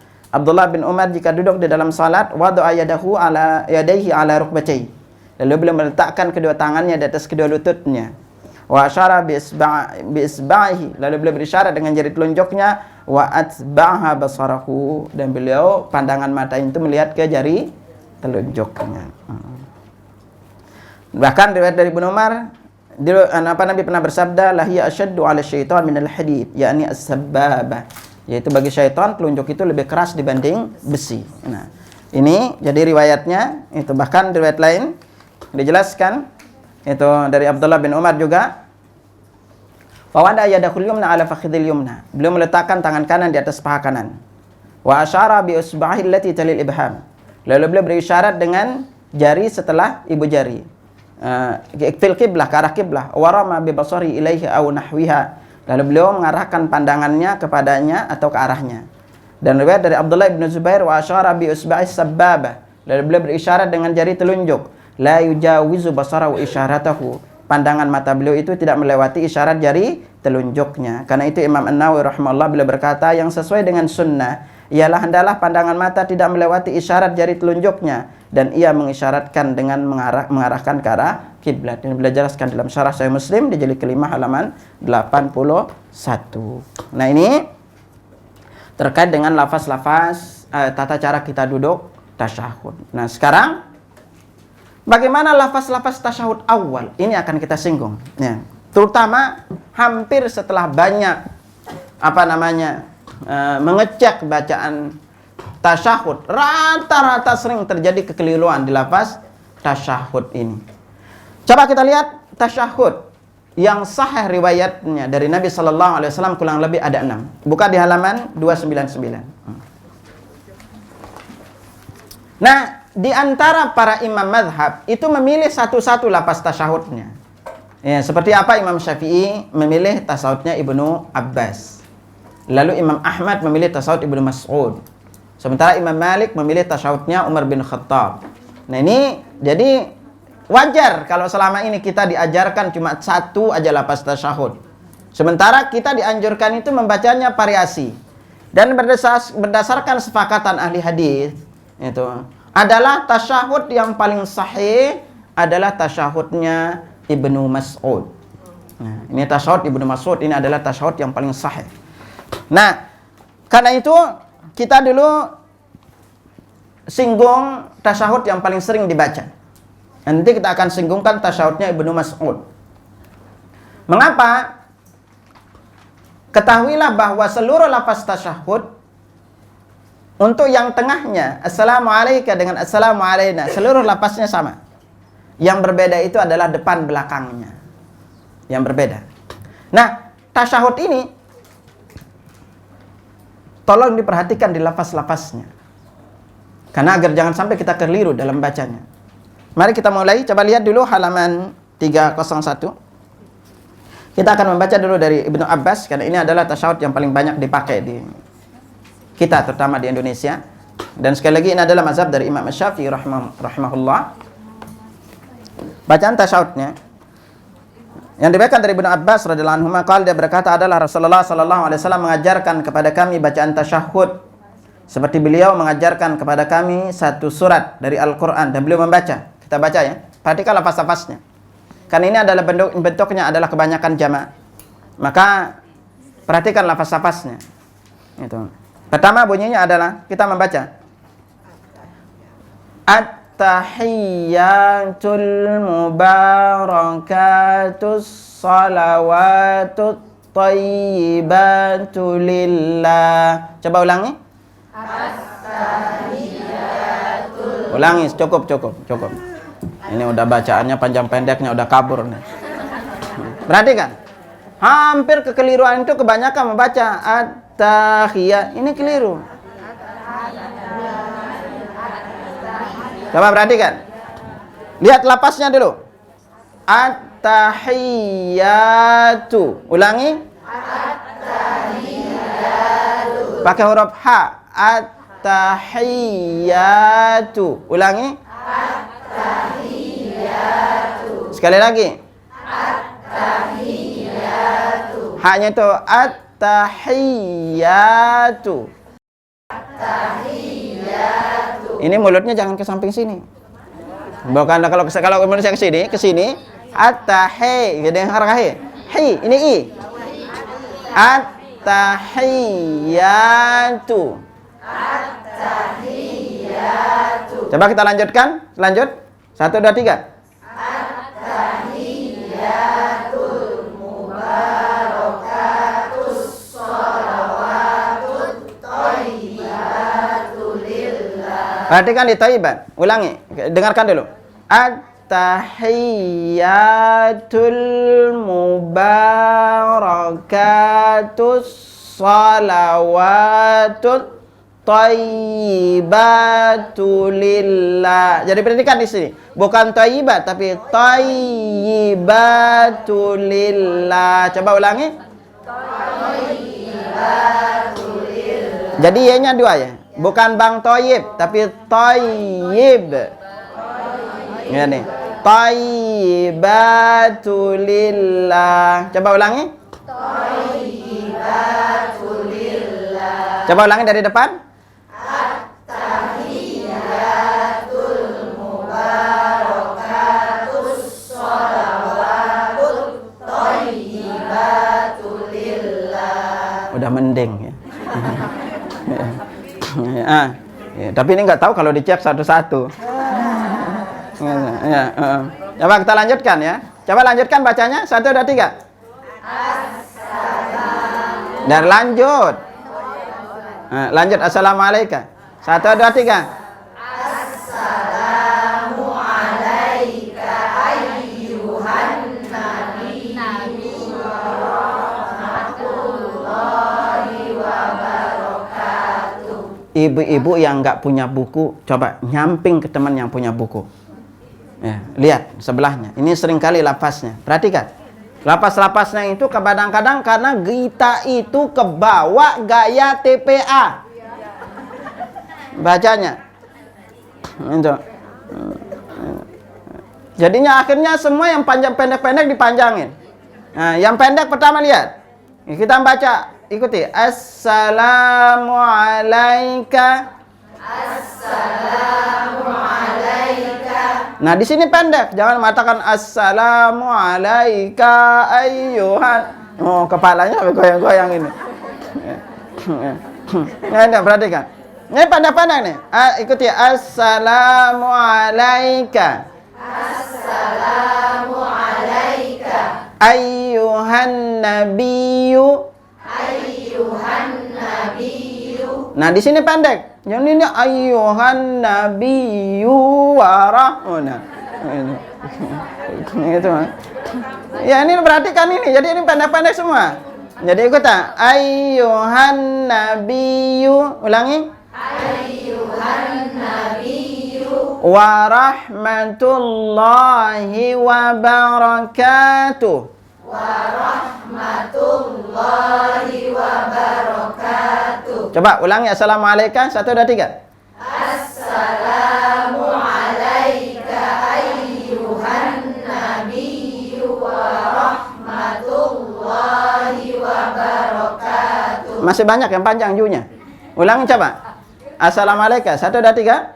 Assalamu alayka ayyuhan nabiyyu wa rahmatullahi wa barakatuh. Nah, udah mending. Udah mending itu kan. Coba kita ulang dari depan dulu. At-tahiyat. 1, 2, 3. At-tahiyatul mubarakatus sholawatut thayyibatul lillah. Assalamu alayka ayyuhan nabiyyu wa rahmatullahi wa barakatuh. Mas pintar. Udah, kita lanjut sekarang ya. Lihat nih. Ini kebanyakan memang kalau udah kurang lebih 5 tahun Anda ngecek bacaan sholat, Bu. Ya Allah, itu bacaan sholatnya, Bu. Itu rata-rata yang dipakai gaya TPA. Terutama di at-tahiyat nih. At-tahiyatul mubarakatus gitu. Ini paling sering dipakai gitu kan. Ya Allah gitu. Ya, padahal ini lapasnya itu lapas jamak. Nah, sekarang kita lanjutkan ya. Perhatikan, coba sekarang Anda mau dengar dulu bacaannya. Assalamualaikum, serentak. 1, 2, 3. Assalamu alayna wa ala ibadillahis sholihin. Nah, perhatikan lapas-lapasnya Ibu masih kurang nih. Perhatikan. Assalamu alayna. Ulangi. Assalamu alayna. Nah, di sini nunnya panjang ya. Ya, jangan pendek. Ulangi coba. Assalamu alayna. Kita lanjutkan. Yang sering terjadi kekeliruan adalah di kalimat wa'ala'i. Ini 2 ain nih. Banyakan baca wa'ala'i. Gitu. Nah, jadi ulangi, coba dengar dulu. Wa'ala ibadillahis salihin. Ulangi. Wa'ala ibadillahis Sholihin. Nah, jangan bilang salihin, enggak? Salihin. Coba ulangi. Assalamualaikum. Assalamu alayna wa ala ibadillahis sholihin. Nah, udah, mantap udah ya. Sekarang asyhadu an la, coba rentak. 1, 2, 3.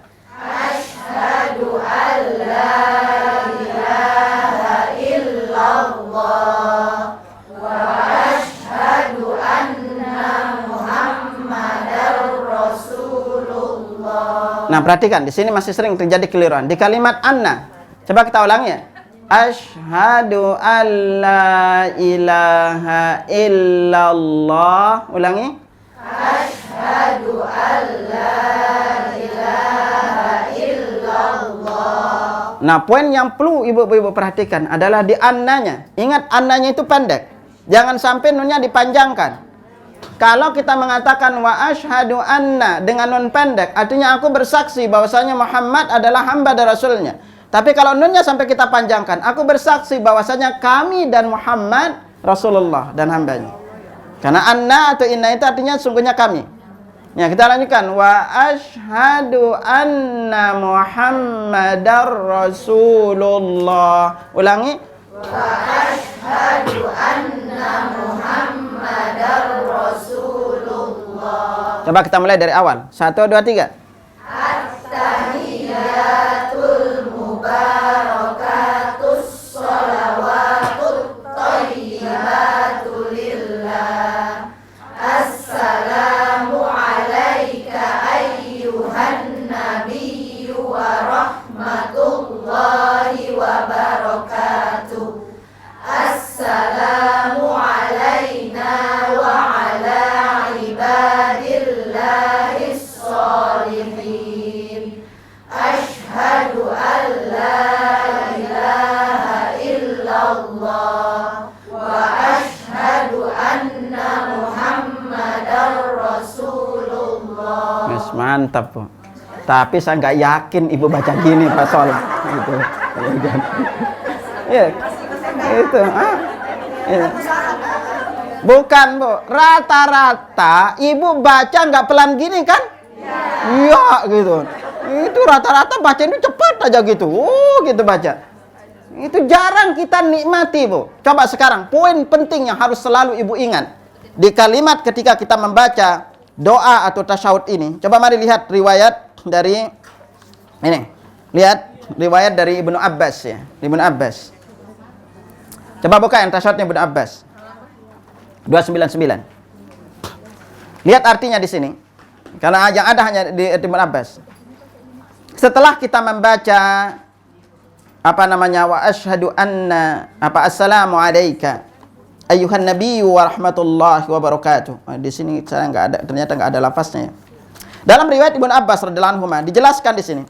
Apabila kita membaca assalamu alayna wa ala ibadillahi salihin. Nabi lalu sabdakan fa in qultum, kalau kamu baca ini asaba kullu 'abdin fis sama'i wal ardh, maka doamu ini didapati oleh seluruh makhluk Allah yang ada di langit dan di bumi. Jadi ketika ibu mengatakan assalamu alayna, itu lagi berdoa keselamatan atas kami dan hamba-hamba Allah yang soleh. Itu berarti kita doakan seluruh orang yang salat, Bu. Makanya orang yang tidak salat, dan ketika kita salat, sama-sama salat, itu kita saling mendoakan satu dengan lainnya. Gitu. Nah, maka nanti akan singgungkan khusus di bab doa sebelum salam. Karena doa setelah tasyahud ini juga ini adalah waktu yang cukup krusial.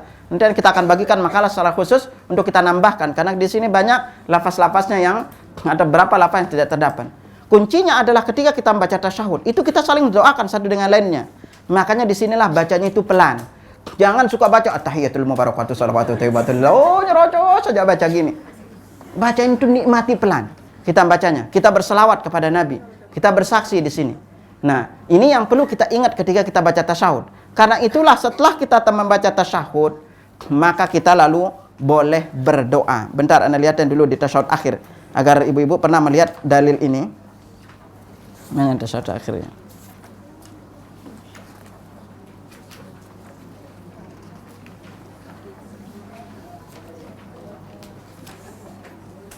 Enggak ada. Oh, berarti enggak dimuat. Enggak dimuat ternyata di sini riwayatnya. Ya.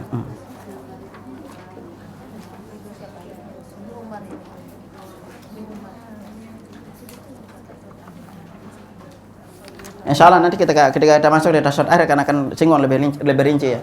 Di sini beberapa riwayat enggak dimuat di sini.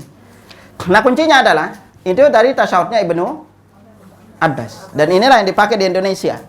Kenapa dipakai di Indonesia seperti ini? Karena Imam Syafi'i rahimahullah ketika ditanya kenapa beliau memilih tasyahud Ibnu Abbas, karena di sini ada kalimat al-mubarak. Makanya beliau menjadikan ini sebagai tasyahudnya. Nah, tapi para ahlul ilm berpendapat bahwa tasyahud yang paling sahih di antara para ulama hadis berpendapat bahwa tasyahud yang paling sahih itu adalah tasyahudnya Ibnu Mas'ud. Nah, kita lihat tasyahud Ibnu Mas'ud, coba lihat di halaman 299. Dari Abdullah bin Mas'ud radhiyallahu anhu, dia berkata adalah Rasulullah sallallahu alaihi wasallam mengajarkan kepada kami bacaan tasyahud sebagaimana beliau mengajarkan kepada kami Al-Qur'an. Lalu beliau mengucapkan, nah kalau dalam lafaz lain itu dijelaskan, dulu kami para sahabat tidak tahu yang dibaca ketika tasyahud, kecuali kami hanya mengatakan selawat kepada Nabi, selawat kepada Allah, selawat kepada hamba saleh. Ini yang mereka baca, lalu Nabi ajarkan tasyahudnya. Ya. Nah, kita baca tasyahud Ibnu Mas'ud ya. Nah, Ibnu Mas'ud tasyahudnya itu ada perbedaan lafaz sedikit. Ya. Ikuti ya.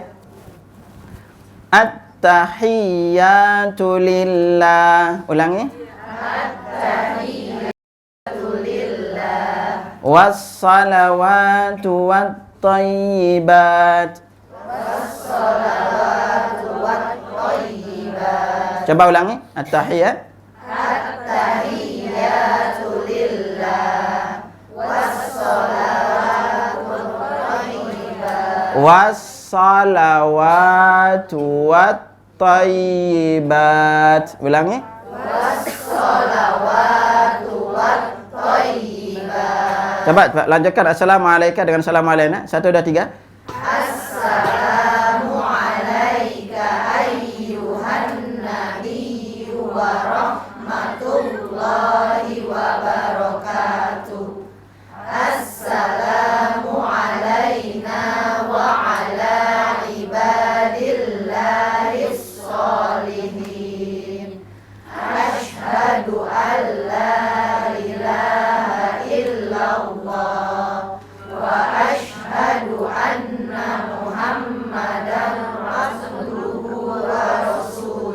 Jadi ujungnya membedakannya. Kalau Ibnu Abbas mengatakan wa asyhadu anna Muhammadar Rasulullah, kalau Ibnu Mas'ud wa asyhadu anna Muhammadan abduhu wa rasuluh. Nah, kalau ibu-ibu udah hafal tasyahudnya Ibnu Mas'ud, gampang ngapal sisa tasyahudnya yang lain. Kita lihat coba tasyahudnya Ibnu Umar. Buka di halaman 301. Ya. Bedanya di mana? Dengan Ibnu Mas'ud itu hampir sama. Bedanya cuma di kalimat itu asyhadu an la ilaha illallah, ada tambahan wahdahu la syarikalah. Itu doang bedanya dengan Ibnu Mas'ud. Coba kita baca serentak. Ya, tasyahudnya Ibnu Umar. Ya, serentak 1 2 3. At-tahiyyatu lillah was-shalawatu wat-thayyibat. Assalamu alayka ayyuhan nabiyyu wa rahmatullahi wa barakatuh. Assalamu alayna wa ala ibadillahis sholihin. Asyhadu an la ilaha illallah wahdahu la syarikalah wa asyhadu anna Muhammadan abduhu wa rasuluh. Nah, ini apa namanya tasyahudnya Ibnu Umar radhiyallahu anhuma, anak dari Umar bin Khattab. Nah, sekarang kita lihat tasyahud yang diriwayatkan oleh bapaknya Umar bin Khattab radhiyallahu anhu. Buka di halaman 302. Nah, yang beda itu cuma di depannya, ya. Ya, kalau tasyahudnya Ibnu Umar bin Khattab itu dengan Ibnu Mas'ud kita mengatakan, coba kita baca. At-tahiyyatu lillah. Ulangi. At-tahiyyatu lillah. Az-zakiyatu lillah. Az-zakiyatu lillah. As-salawatu tayyibatu lillah. As-salawatu tayyibatu lillah. Lanjutkan ke belakang. Assalamu alayka ayyuhan nabiyyu wa rahmatullahi wa barakatuh. Assalamu alayna wa ala ibadillahis sholihin. Asyhadu an la ilaha illallah wa asyhadu anna Muhammadan abduhu wa rasuluh. Nah, ini ya, ini tasyahudnya siapa? Umar bin Khattab radhiyallahu anhu. Nah, setelah kita membaca tasyahud, pertanyaan selanjutnya, apakah disunnahkan membaca salawat? Maka di sini ketahuilah kalau menurut pendapat Imam Syafi'i rahimahullah, membaca tasyahud membaca salawat di tasyahud awal adalah wajib, bahkan kalau dia tidak membacanya salatnya enggak sah. Cuma sayang di Indonesia itu tidak mengikuti pendapat beliau ini. Kita hanya salawatnya itu dipotong. Kita tidak mendapatkan salawat itu hanya dibaca dengan mengatakan Allahumma salli ala Muhammad. Enggak. Baca itu sama lengkap baca salawatnya.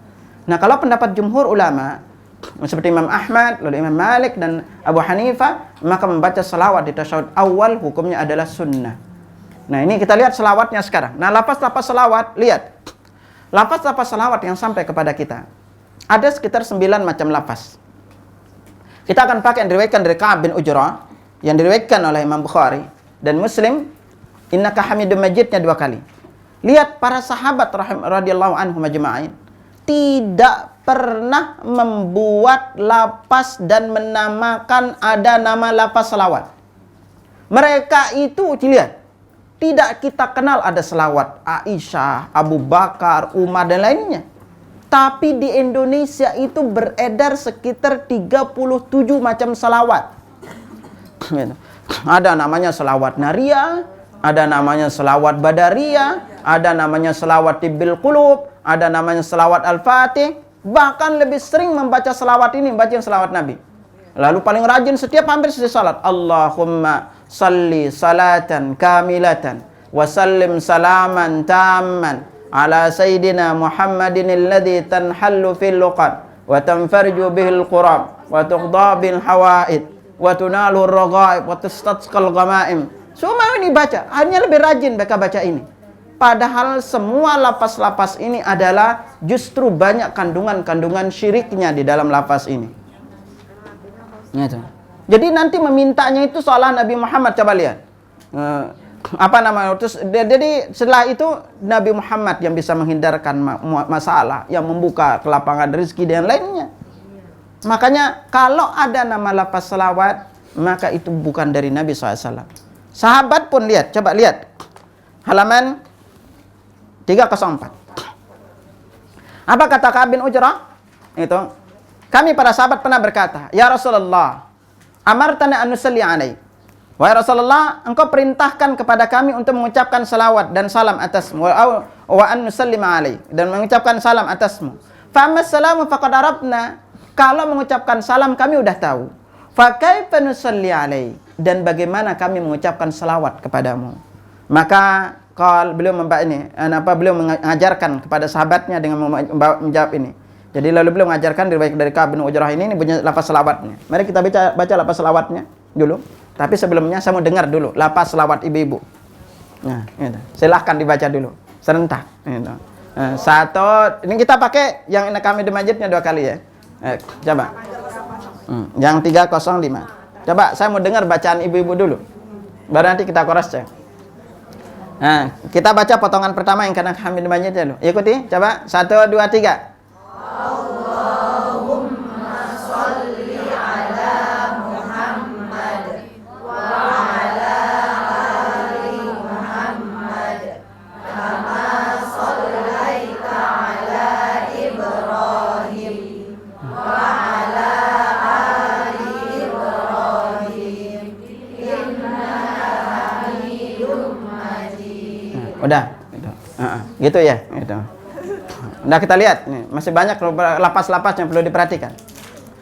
Di antara lapas yang sering terjadi kekeliruan, perhatikan lapas-lapasnya ya. Pertama, perhatikan. Poin-poin lapas yang sering terjadi kekeliruan adalah tidak bisa membedakan antara yang mana ain dan mana alif. Yang kedua itu adalah lapas di kalimat Ibrahim. Hampir rata-rata membacanya pendek dengan mengatakan Ibrahim. Nah, sementara itu kalau tulisan Indonesia lapasnya Ibrahim. Tapi kalau lapas bahasa Arab Ibrahim. Yang kedua, lapas itu sering kali keliru membaca Allahumma salli ala Muhammad. Ini ada dal di sini. Ya, didasydidkan juga. Nah, kita baca, ikuti serentak ya. Allahumma salli ala Muhammad. Ulangi. Allahumma sholli ala Muhammad. Jadi kalau Muhammad itu mimnya itu jangan sampai mingkem gitu. Muhammad gitu enggak. Biasa Muhammad. Coba ulangi. Allahumma sholli ala Muhammad Wa ala ali Muhammad. wa ala ali Muhammad. Perhatikan di ala dengan a. Kalau ali dengan alif itu artinya keluarga. Tapi kalau dengan ain mengatakan ali itu bisa artinya tinggi. Jadi perhatikan wa ala ali Muhammad. Ulangi. Wa ala ali Muhammad Kama sallaita ala Ibrahim. kama shallaita ala Ibrahim. Coba ulangi. Kama shallaita ala Ibrahim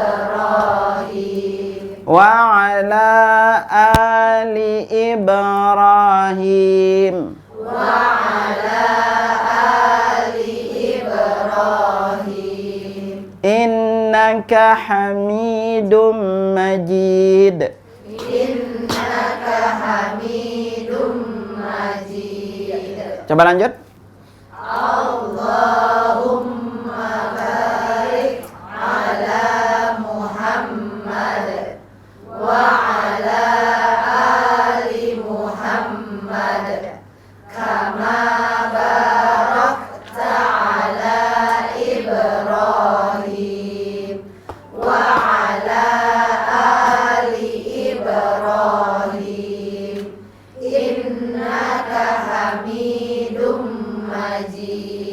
Nah, di poin kedua ini rata-rata kekeliruannya. Pertama itu adalah ba-nya dipendekkan. Lihat, perhatikan huruf ba-nya. Jadi ikuti Allahumma barik ala Muhammad. Ulangi. Allahumma barik ala Muhammad. Nah, perhatikan. Ibu jangan bilang Muhammad. Itu nggak boleh juga. Jadi Muhammad. Nah, jadi bimnya itu jangan sampai di bang Muhammad gitu. Itu juga nggak boleh gitu. Nah, kita ulangi coba. Allahumma barik. Allahumma barik ala Muhammad Wa ala ali Muhammad. Ulangi. Wa ala ali Muhammad. Coba kita lihat selanjutnya. Kama barakta ala Ibrahim. Kama barakta ala Ibrahim Lanjut. wa ala ali Ibrahim innaka Hamidum Majid. Coba ulangi dari awal. 1, 2, 3.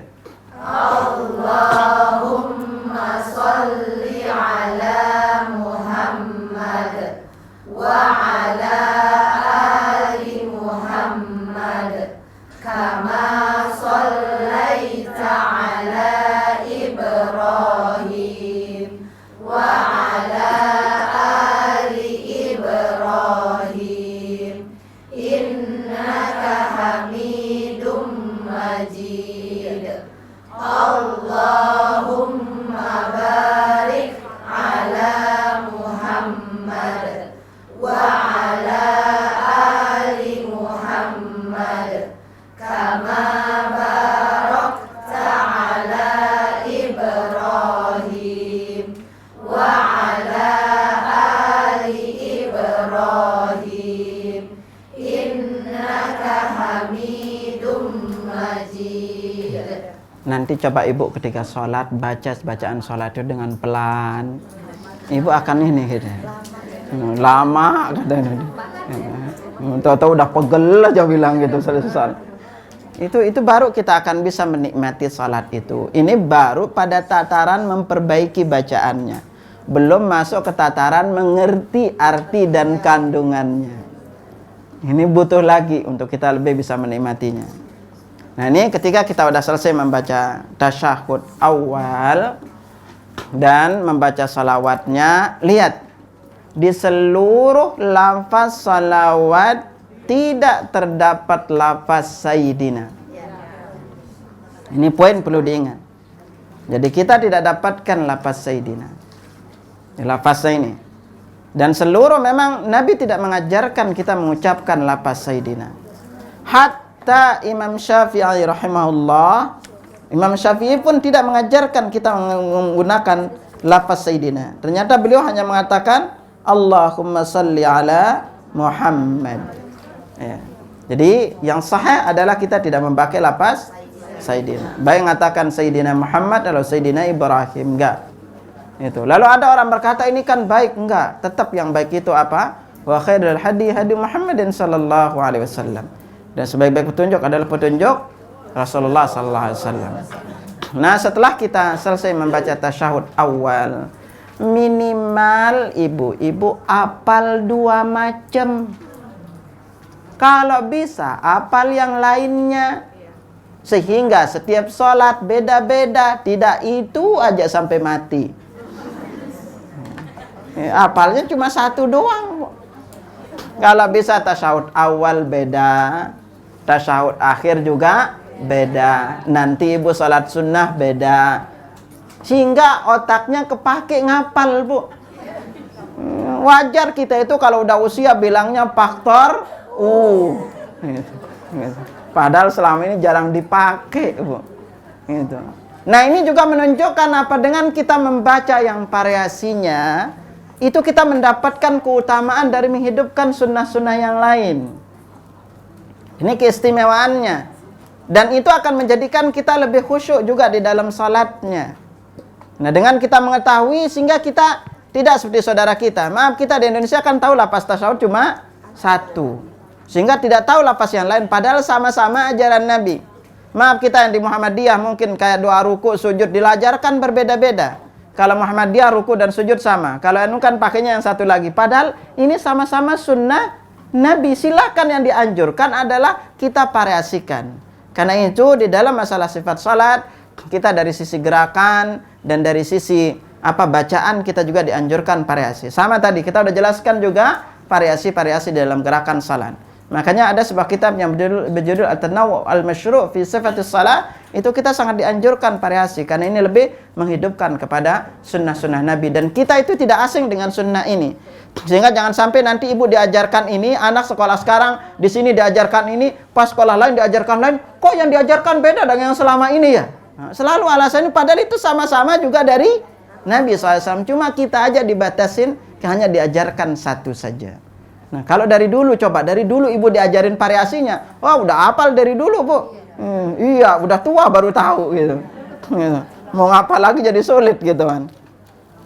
Nah, ini ya, ini lihat juga, ibu lihat di halaman 316 ya.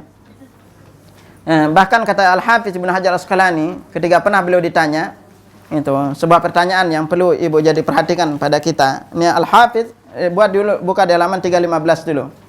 Al-Hafiz Ibnu Hajar Asqalani itu beliau pernah ditanya itu terkait dengan semoga Allah membahagiakan kehidupannya tentang sifat salawat kepada Nabi baik di dalam salat maupun di luar salat, baik ketika salat wajib maupun salat sunnah, apakah diisyaratkan dalam salawat tersebut mensifati Nabi dengan kata Sayyidina seperti mengatakan Allahumma salli ala Sayyidina Muhammad. Nah, maka atau kita mengatakan Sayyidi waladi Adam atau dengan kata-kata yang lainnya, maka apa jawab beliau rahimahullah? Beliau berkata betul mengikuti lafaz-lafaz yang maktur. Atau kita sekali lagi, atau mana yang lebih utama? Apakah kita menggunakan lafaz Sayyidina karena sifat tersebut merupakan sifat yang telah tetap pada diri beliau, ataukah kita tidak menggunakannya karena tidak pernah diriwayatkan dalam hadis-hadis? Lihat di halaman 316. Apa jawab beliau? Betul, mengikuti lafaz-lafaz yang maktur yang ada diriwayatkan dalam hadis adalah lebih utama.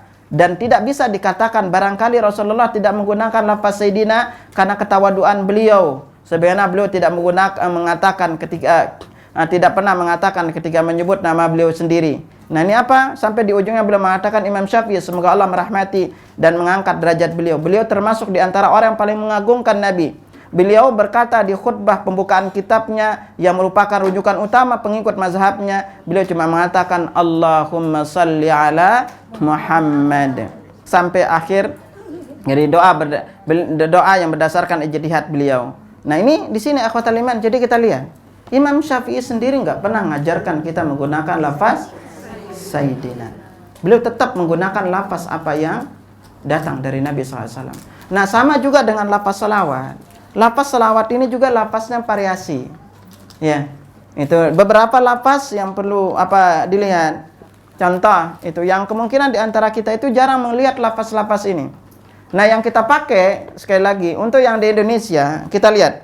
Coba ibu lihat yang diriwayatkan dari sahabat yang bernama ini tadi yang kita baca riwayatkan dari Ka'ab bin Ujrah. Lalu ada di antara lafaz-lafaznya. Coba kita baca lafaz-lafaz yang lainnya agar kenal lafaz yang lainnya. Diriwayatkan pertama dari Abu Humaid As-Sa'idi. Ini wahai Rasulullah, bagaimana kami berselawat kepadamu? Lihat yang 306 ya. Kita baca coba. Apa yang 305. Kita baca lafaz selawatnya agar ibu-ibu pernah membaca lafaz selawat yang lain. Padahal hadisnya juga diriwayatkan Imam Al-Bukhari dan Muslim. Itu. Lihat Allah, ikuti ya. Allahumma salli ala Muhammad. Ulangi.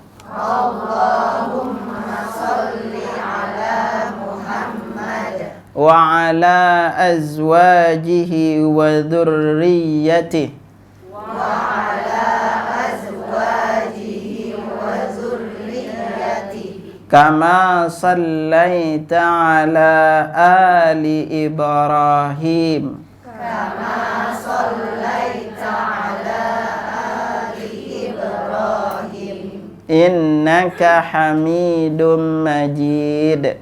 innaka hamidum majid. Wa barik ala Muhammad Wa barik ala Muhammad wa ala azwajihi wa dhurriyyatihi wa ala azwajihi wa dzurriyyatihi kama barakta ala Ibrahim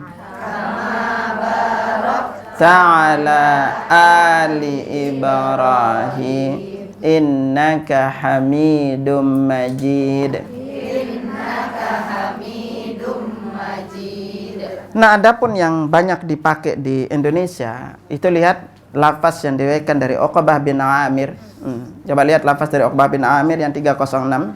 Nah, di sini kan ada tambahannya Nabiyil Ummi. Ini boleh dibaca boleh enggak? Ya.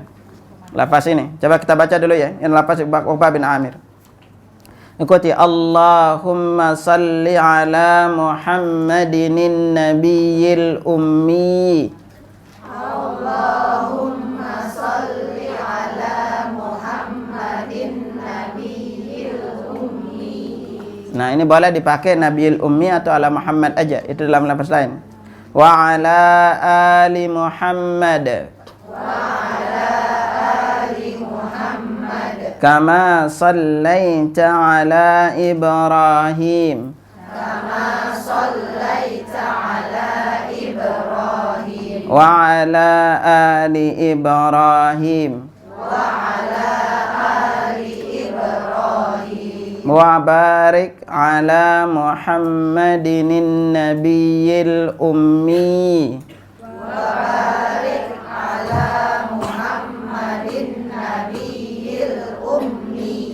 Wa ala ali Muhammad. Kama barakta ala Ibrahim.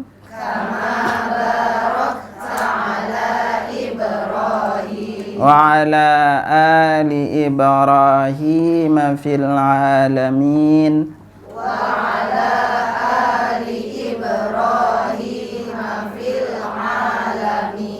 Innaka hamidum majid. Nah, kalau yang dipakai di Indonesia itu tidak pakai Nabiyul Ummi. Itu boleh, mau pakai atau enggak. Jadi ibu selama ini kan diajarkan Allahumma salli ala Muhammad wa ala ali Muhammad kama sallaita ala Ibrahim wa ala ali Ibrahim wa barik ala Muhammad wa ala ali Muhammad kama barakta ala Ibrahim wa ala ali Ibrahim fil alamin innaka hamidum majid. Nah, silahkan lafaz-lafaz ini bisa kita baca, terutama lafaz yang paling pendek kita membaca Allahumma salli wa sallim ala nabiyyina Muhammad. Ini lafaz paling pendek. Coba ikuti. Allahumma salli wa sallim ala nabiyyina Muhammad. Ini lafaz paling pendek. Lafaz ini. Nah, ini silakan sekali lagi bisa dipilih. Dan setelah ibu membaca tasyahud awal, dan boleh juga berdoa di tasyahud awal. Bagaimana bolehnya berdoa di tasyahud akhir. Insya Allah nanti di pertemuan berikutnya akan kita singgung dalil-dalilnya, sehingga kita bisa melihat dalil-dalilnya. Dan Anda mau berdoa juga itu awal, silahkan. Udah, kita cukupkan dulu sampai di sini. Udah siang ya. Ada yang ditanyakan, silahkan.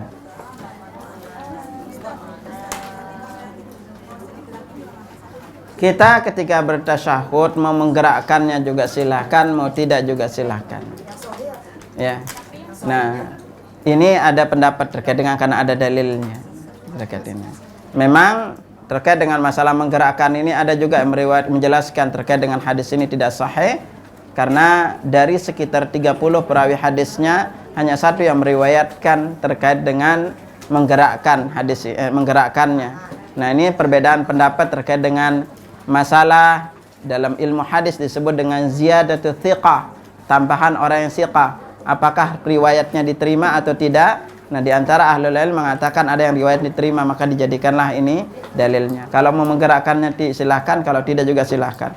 Ada yang berpendapat juga menggerakkannya itu adalah pas mengatakan asyhadu ini baru dia menggerakkan. Silahkan dipakai, ini ada riwayat di antara ahlul ilm juga. Wallahu a'lam bishawab. Kalau sholat kan kita menghadap ke kiblat ya. Iya. Berbeda kasusnya ketika kita salat ada di ain Ka'bah namanya. Kalau di ain Ka'bah dan kita melihat Ka'bah maka harus salat menghadap kiblat. Pandangannya Ya langsung. Enggak, tetap yang hadapnya. Namanya hadap itu kita ngadap ke sana, bukan menoleh ke depannya. Enggak. kita lihat sujud. Tetap ngelihat ke tempat sujud. Bukan kalau kita salat di depan Ka'bah, bukan kita ngelihat Ka'bahnya langsung. Enggak. Tetap kita menghadap. Namanya menghadap itu tidak melihat, Bu. Tetap ke bawah. Ya, oke. Jadi kita hadapkan. Jadi kalau salat Ka'bah jangan pelototin aja Ka'bah hadap depan tuh enggak. Nah, itu. Sajadah ya. Ya, tetap melihat ke tempat sujud. Lihat ke tempat sujudnya. Kalau kita tidak menghadap di tempat yang tidak kita lihat Ka'bah, makanya kalau kita di salat di depan Ka'bah itu harus menghadap ke ain Ka'bah, artinya lurus Ka'bah. Berarti dari manapun arahnya itu harus tetap tertuju ke Ka'bah. Nah, kalau kita sekarang wilayah Indonesia, mana Ka'bah kita? Bainal masyriqi wal maghribi qiblah, timur barat itu kiblat. Nah, kalau di Madinah, kiblatnya itu arahnya utara, Bu. Itu. Jadi kiblat itu dari Mekah, itu dari Madinah itu posisi arah utara. Gitu. Nah, kalau apa namanya kiblatnya Aqsa itu arahnya itu selatan, Bu. Arahnya itu arah selatan kalau di Madinah posisinya. Makanya dulu ketika dia di Masjid Qiblatain itu dari arah utara selatan ke arah utara langsung mutar. Makanya itu penyebabnya disebut dengan Masjid Qiblatain. Ya. Silakan. Iya. Iya. Perlu sujud sahwi. Ya. Nah, nanti salah di bab sujud sahwi kita kupas ini khusus. Ini belum masuk ini ya. Nah, nanti biar rinci lah kita kupas di bab sujud sahwi ya. Nah, ada lagi silahkan yang masih tema? Ustaz, doanya Nanti kita belajar pakai bahasa Arab ya. Silakan. Assalamualaikum. Untuk itu mau di luar dari tema yang tadi kayak tetap sholat juga jam sholat duha. Lamanya waktu sholat wajib sholat itu sampai jam berapa? Salat duha. Ya, sholat duha. Pada sana. Kemudian kalau satu lagi Ustaz, lebih baik dilakukan setiap hari apa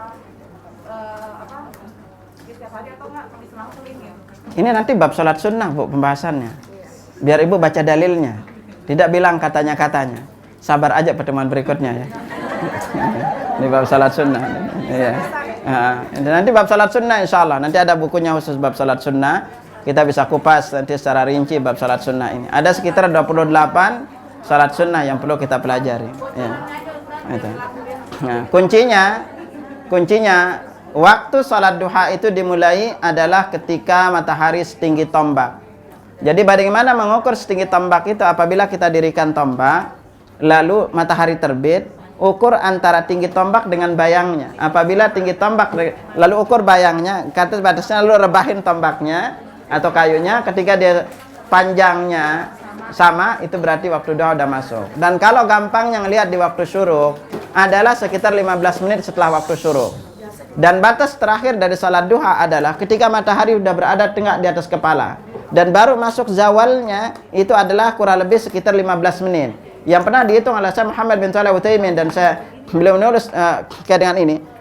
Jaraknya ketika berada di tengah ini kita dilarang salat. Kenapa? Hina izin tusjaru jahannam. Saat itu neraka jahanam dinyalakan. Makanya kita dilarang salat. Baru masuk waktu zuhur setelah zawal. Zawal itu antara berada di tengah dengan zawal itu butuh waktu sekitar antara 10 sampai 15 menit. Jadi waktu duha itu kurang lebih adalah 15 menit setelah tulu, lalu 15 menit terakhirnya 15 menit sebelum azan. Wallahu a'lam.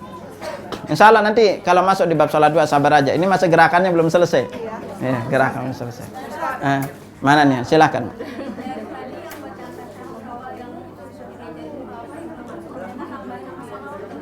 Silakan di tasyahud awal itu boleh baca selawat.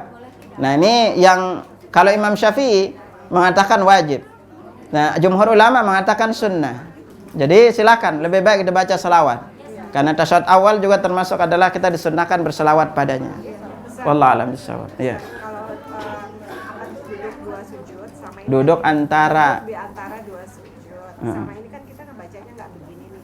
Heeh. Yang biasa PWA. TWA apa TWA? TPA. Berarti gimana tuh kita? Nah, sekarang tinggal keperbaiki lafaznya. Ya, semoga Allah nerimanya. Karena kita dulu diajarkan nggak ngelihat dalil. Ya, nggak ngelihat dalil. Sama dengan ibu yang selama ini sholat, udah cepat, udah nggak ngerti gerakannya. Allah itu hanya akan terima yang sesuai dengan apa yang diajarkan Nabi. Kekeliruan kita itu nggak mau belajar, itu aja. Itu kita udah merasa udah tua, udah cukup. Ya, jadi karena kita belum belajarkan yang ini, apa namanya, kita belajar dan kita udah sesuai dengan sunnah, ya kita harus mau terapkan sekarang seperti ini, gitu. Jadi apapun yang kurang itu kekeliruan kita, Bu. Karena kita nggak pernah mau belajar dan yang kita hanya dapatkan. Makanya Nabi SAW jelaskan kepada kita, inna rajula la yansarifu, seseorang itu selesai salat, wa ma kutiba lahu illa ushru salati, tidaklah pahala salatnya itu dicatat melainkan 1/10, tus'uha 1/9, tumnuha 1/8, subuha 1/7, sudusuha 1/6, khumsuha 1/5, rubuha 1/4, sulusuha 1/3-nya, lalu nisbuha setengahnya. Ini rentetan pahala kita. Semakin dekat dengan sesuai dengan sunnah Nabi, maka ini akan menjadikan pahala kita semakin meningkat. Nanti ibu-ibu juga bisa pelajari. Semoga Allah mempertemukan kita. Nanti kita akan ajarkan kepada ibu 19 faktor meningkatkan nilai sebuah ibadah. Jadi sebuah ibadah itu punya cara, punya faktor gimana kita meningkatkan nilainya di sisi Allah. Ibadah itu juga ada sekitar 15 waktu terbaik melakukan ibadah. Jadi kita bisa ngerti. Nanti ketika kita tidak ngerti faktor-faktor ini menjadikan kita cuek aja ibadah. Padahal kayak kita bisnis, Bu. Bisnis itu untung itu bisa dilipat gandakan. Ibu silakan kalau ngelihat misalnya belanja di supermarket itu demi meningkatkan sebuah untung, para kasir itu diajarkan ketika ada yang belanja untuk nawarkan selalu yang di depannya. Ibu beli ini enggak, ibu nambah ini enggak, itu selalu diajarkan dalam rangka apa? Untuk meningkatkan untungnya. Nah, sama juga di dalam ibadah, kita bisa melipat gandakan nilai sebuah ibadah. Nah, dalam sholat jamaah pun kita bisa lipat gandakan nilainya. Nah, ibu-ibu juga bisa melipat gandakan nilainya. Yang penting kuncinya kita ngerti ini. Karena ada di antara orang, contoh, masyarakat kita itu kebanyakan rajin ibadah di usia tua. Benar? Iya. Padahal rajin ibadah di usia muda jauh lebih besar pahalanya dibanding rajin ibadah di usia tua. Dan melakukan dosa di usia tua lebih besar dosanya dibanding di usia muda. Kenapa? Ya kalau udah tua wajar rajin ibadah. Itu kan udah tua masih doyan jalan-jalan ke mall. Cuci mata lah inilah. Kalau muda kan berat. Makanya semangat itu. Makanya salah satu orang didapatkan naungan kelak dari kiamat adalah warajulun wasyabun nasya fi ibadatillah. Laki-laki yang hidup dalam ketaatan kepada Allah. Makanya penting. Nah, ibu nanti bisa perhatikan 19 faktor ini. Dengan mengetahuinya kita jadi nikmat beribadah. Mau tingkatkan pahala ini, mau lakukan ini. Bahkan sedekah aja, kalau ibu perhatikan 5 faktor sedekah, maka ibu akan dilipat gandakan pahala dari sebuah sedekah yang kita sedekahkan. Kalau kita enggak, ya biasa aja pahalanya. Gitu. Nah, jadi ini kita hidup ini kayak bisnis, Bu. Makanya Allah sering gambarkan dengan bisnis. Allah firmankan, ya ayyuhalladzina amanu hal adullukum ala tijaratin tunjikum min adzabin alim. Wahai orang-orang beriman, maukah kalian kutunjukkan sebuah perniagaan sebuah bisnis yang menyelamatkan kalian dari azab yang pedih. Dalam surat At-Taubah Allah firmankan, innallaha ashtara minal mu'minina anfusahum wa amwalahum bi anna lahumul jannah. Allah beli bilangnya dari seorang muslim dirinya dan hartanya dengan surga. Kenapa Allah menggunakan kalimat beli? Karena dalam hidup ini kita itu kayak berbisnis, Bu. Bisnis itu bisa ditingkatkan pahalanya, bisa dilipat gandakan nilainya, dan bisa dilipat gandakan untungnya juga. Sama juga seperti kita ibadah. Maka dari itu, para salafus saleh dari dulu itu sangat memperhatikan faktor ini. Mereka benar-benar memperhatikan faktor-faktor yang meningkatkan nilai sebuah ibadah. Bahkan ada dua orang salat di dalam saf yang sama, dengan imam yang sama, dengan salat yang sama, itu pahalanya bisa berbeda antara langit dan bumi dua orang ini. Gitu. Makanya ini pentingnya tahapan-tahapan kita lakukan ini demi melipat gandakan nilai sebuah ibadah di sisi Allah. Itu. Nah, makanya inilah pentingnya kita belajar. Salah satu wasilahnya itu adalah mau nggak mau kita harus belajar. Dan mau nggak mau kita harus rendahkan diri untuk dicek, untuk diperhatikan. Ibu ini baru gelakannya. Coba nanti ibu ikut di tempat-tempat yang ana bina juga gitu. Kita ngecek bacaan salat satu persatu. Bahkan ada sekitar 200 doa yang harus ibu baca setiap hari. Kita nggak bisa lepas dari doa itu dalam kehidupan kita sehari-hari. Tapi kebanyakan di antara kita itu nggak ngafal, gitu kan. Nah ini, Wallahu a'lam bishawab. Udah siang, kita pulang. Demikian yang bisa Anda sampaikan. Ya, subhanakallahumma wa bihamdika asyhadu an la ilaha illa anta astaghfiruka wa atubu ilaik. Assalamualaikum warahmatullahi wabarakatuh.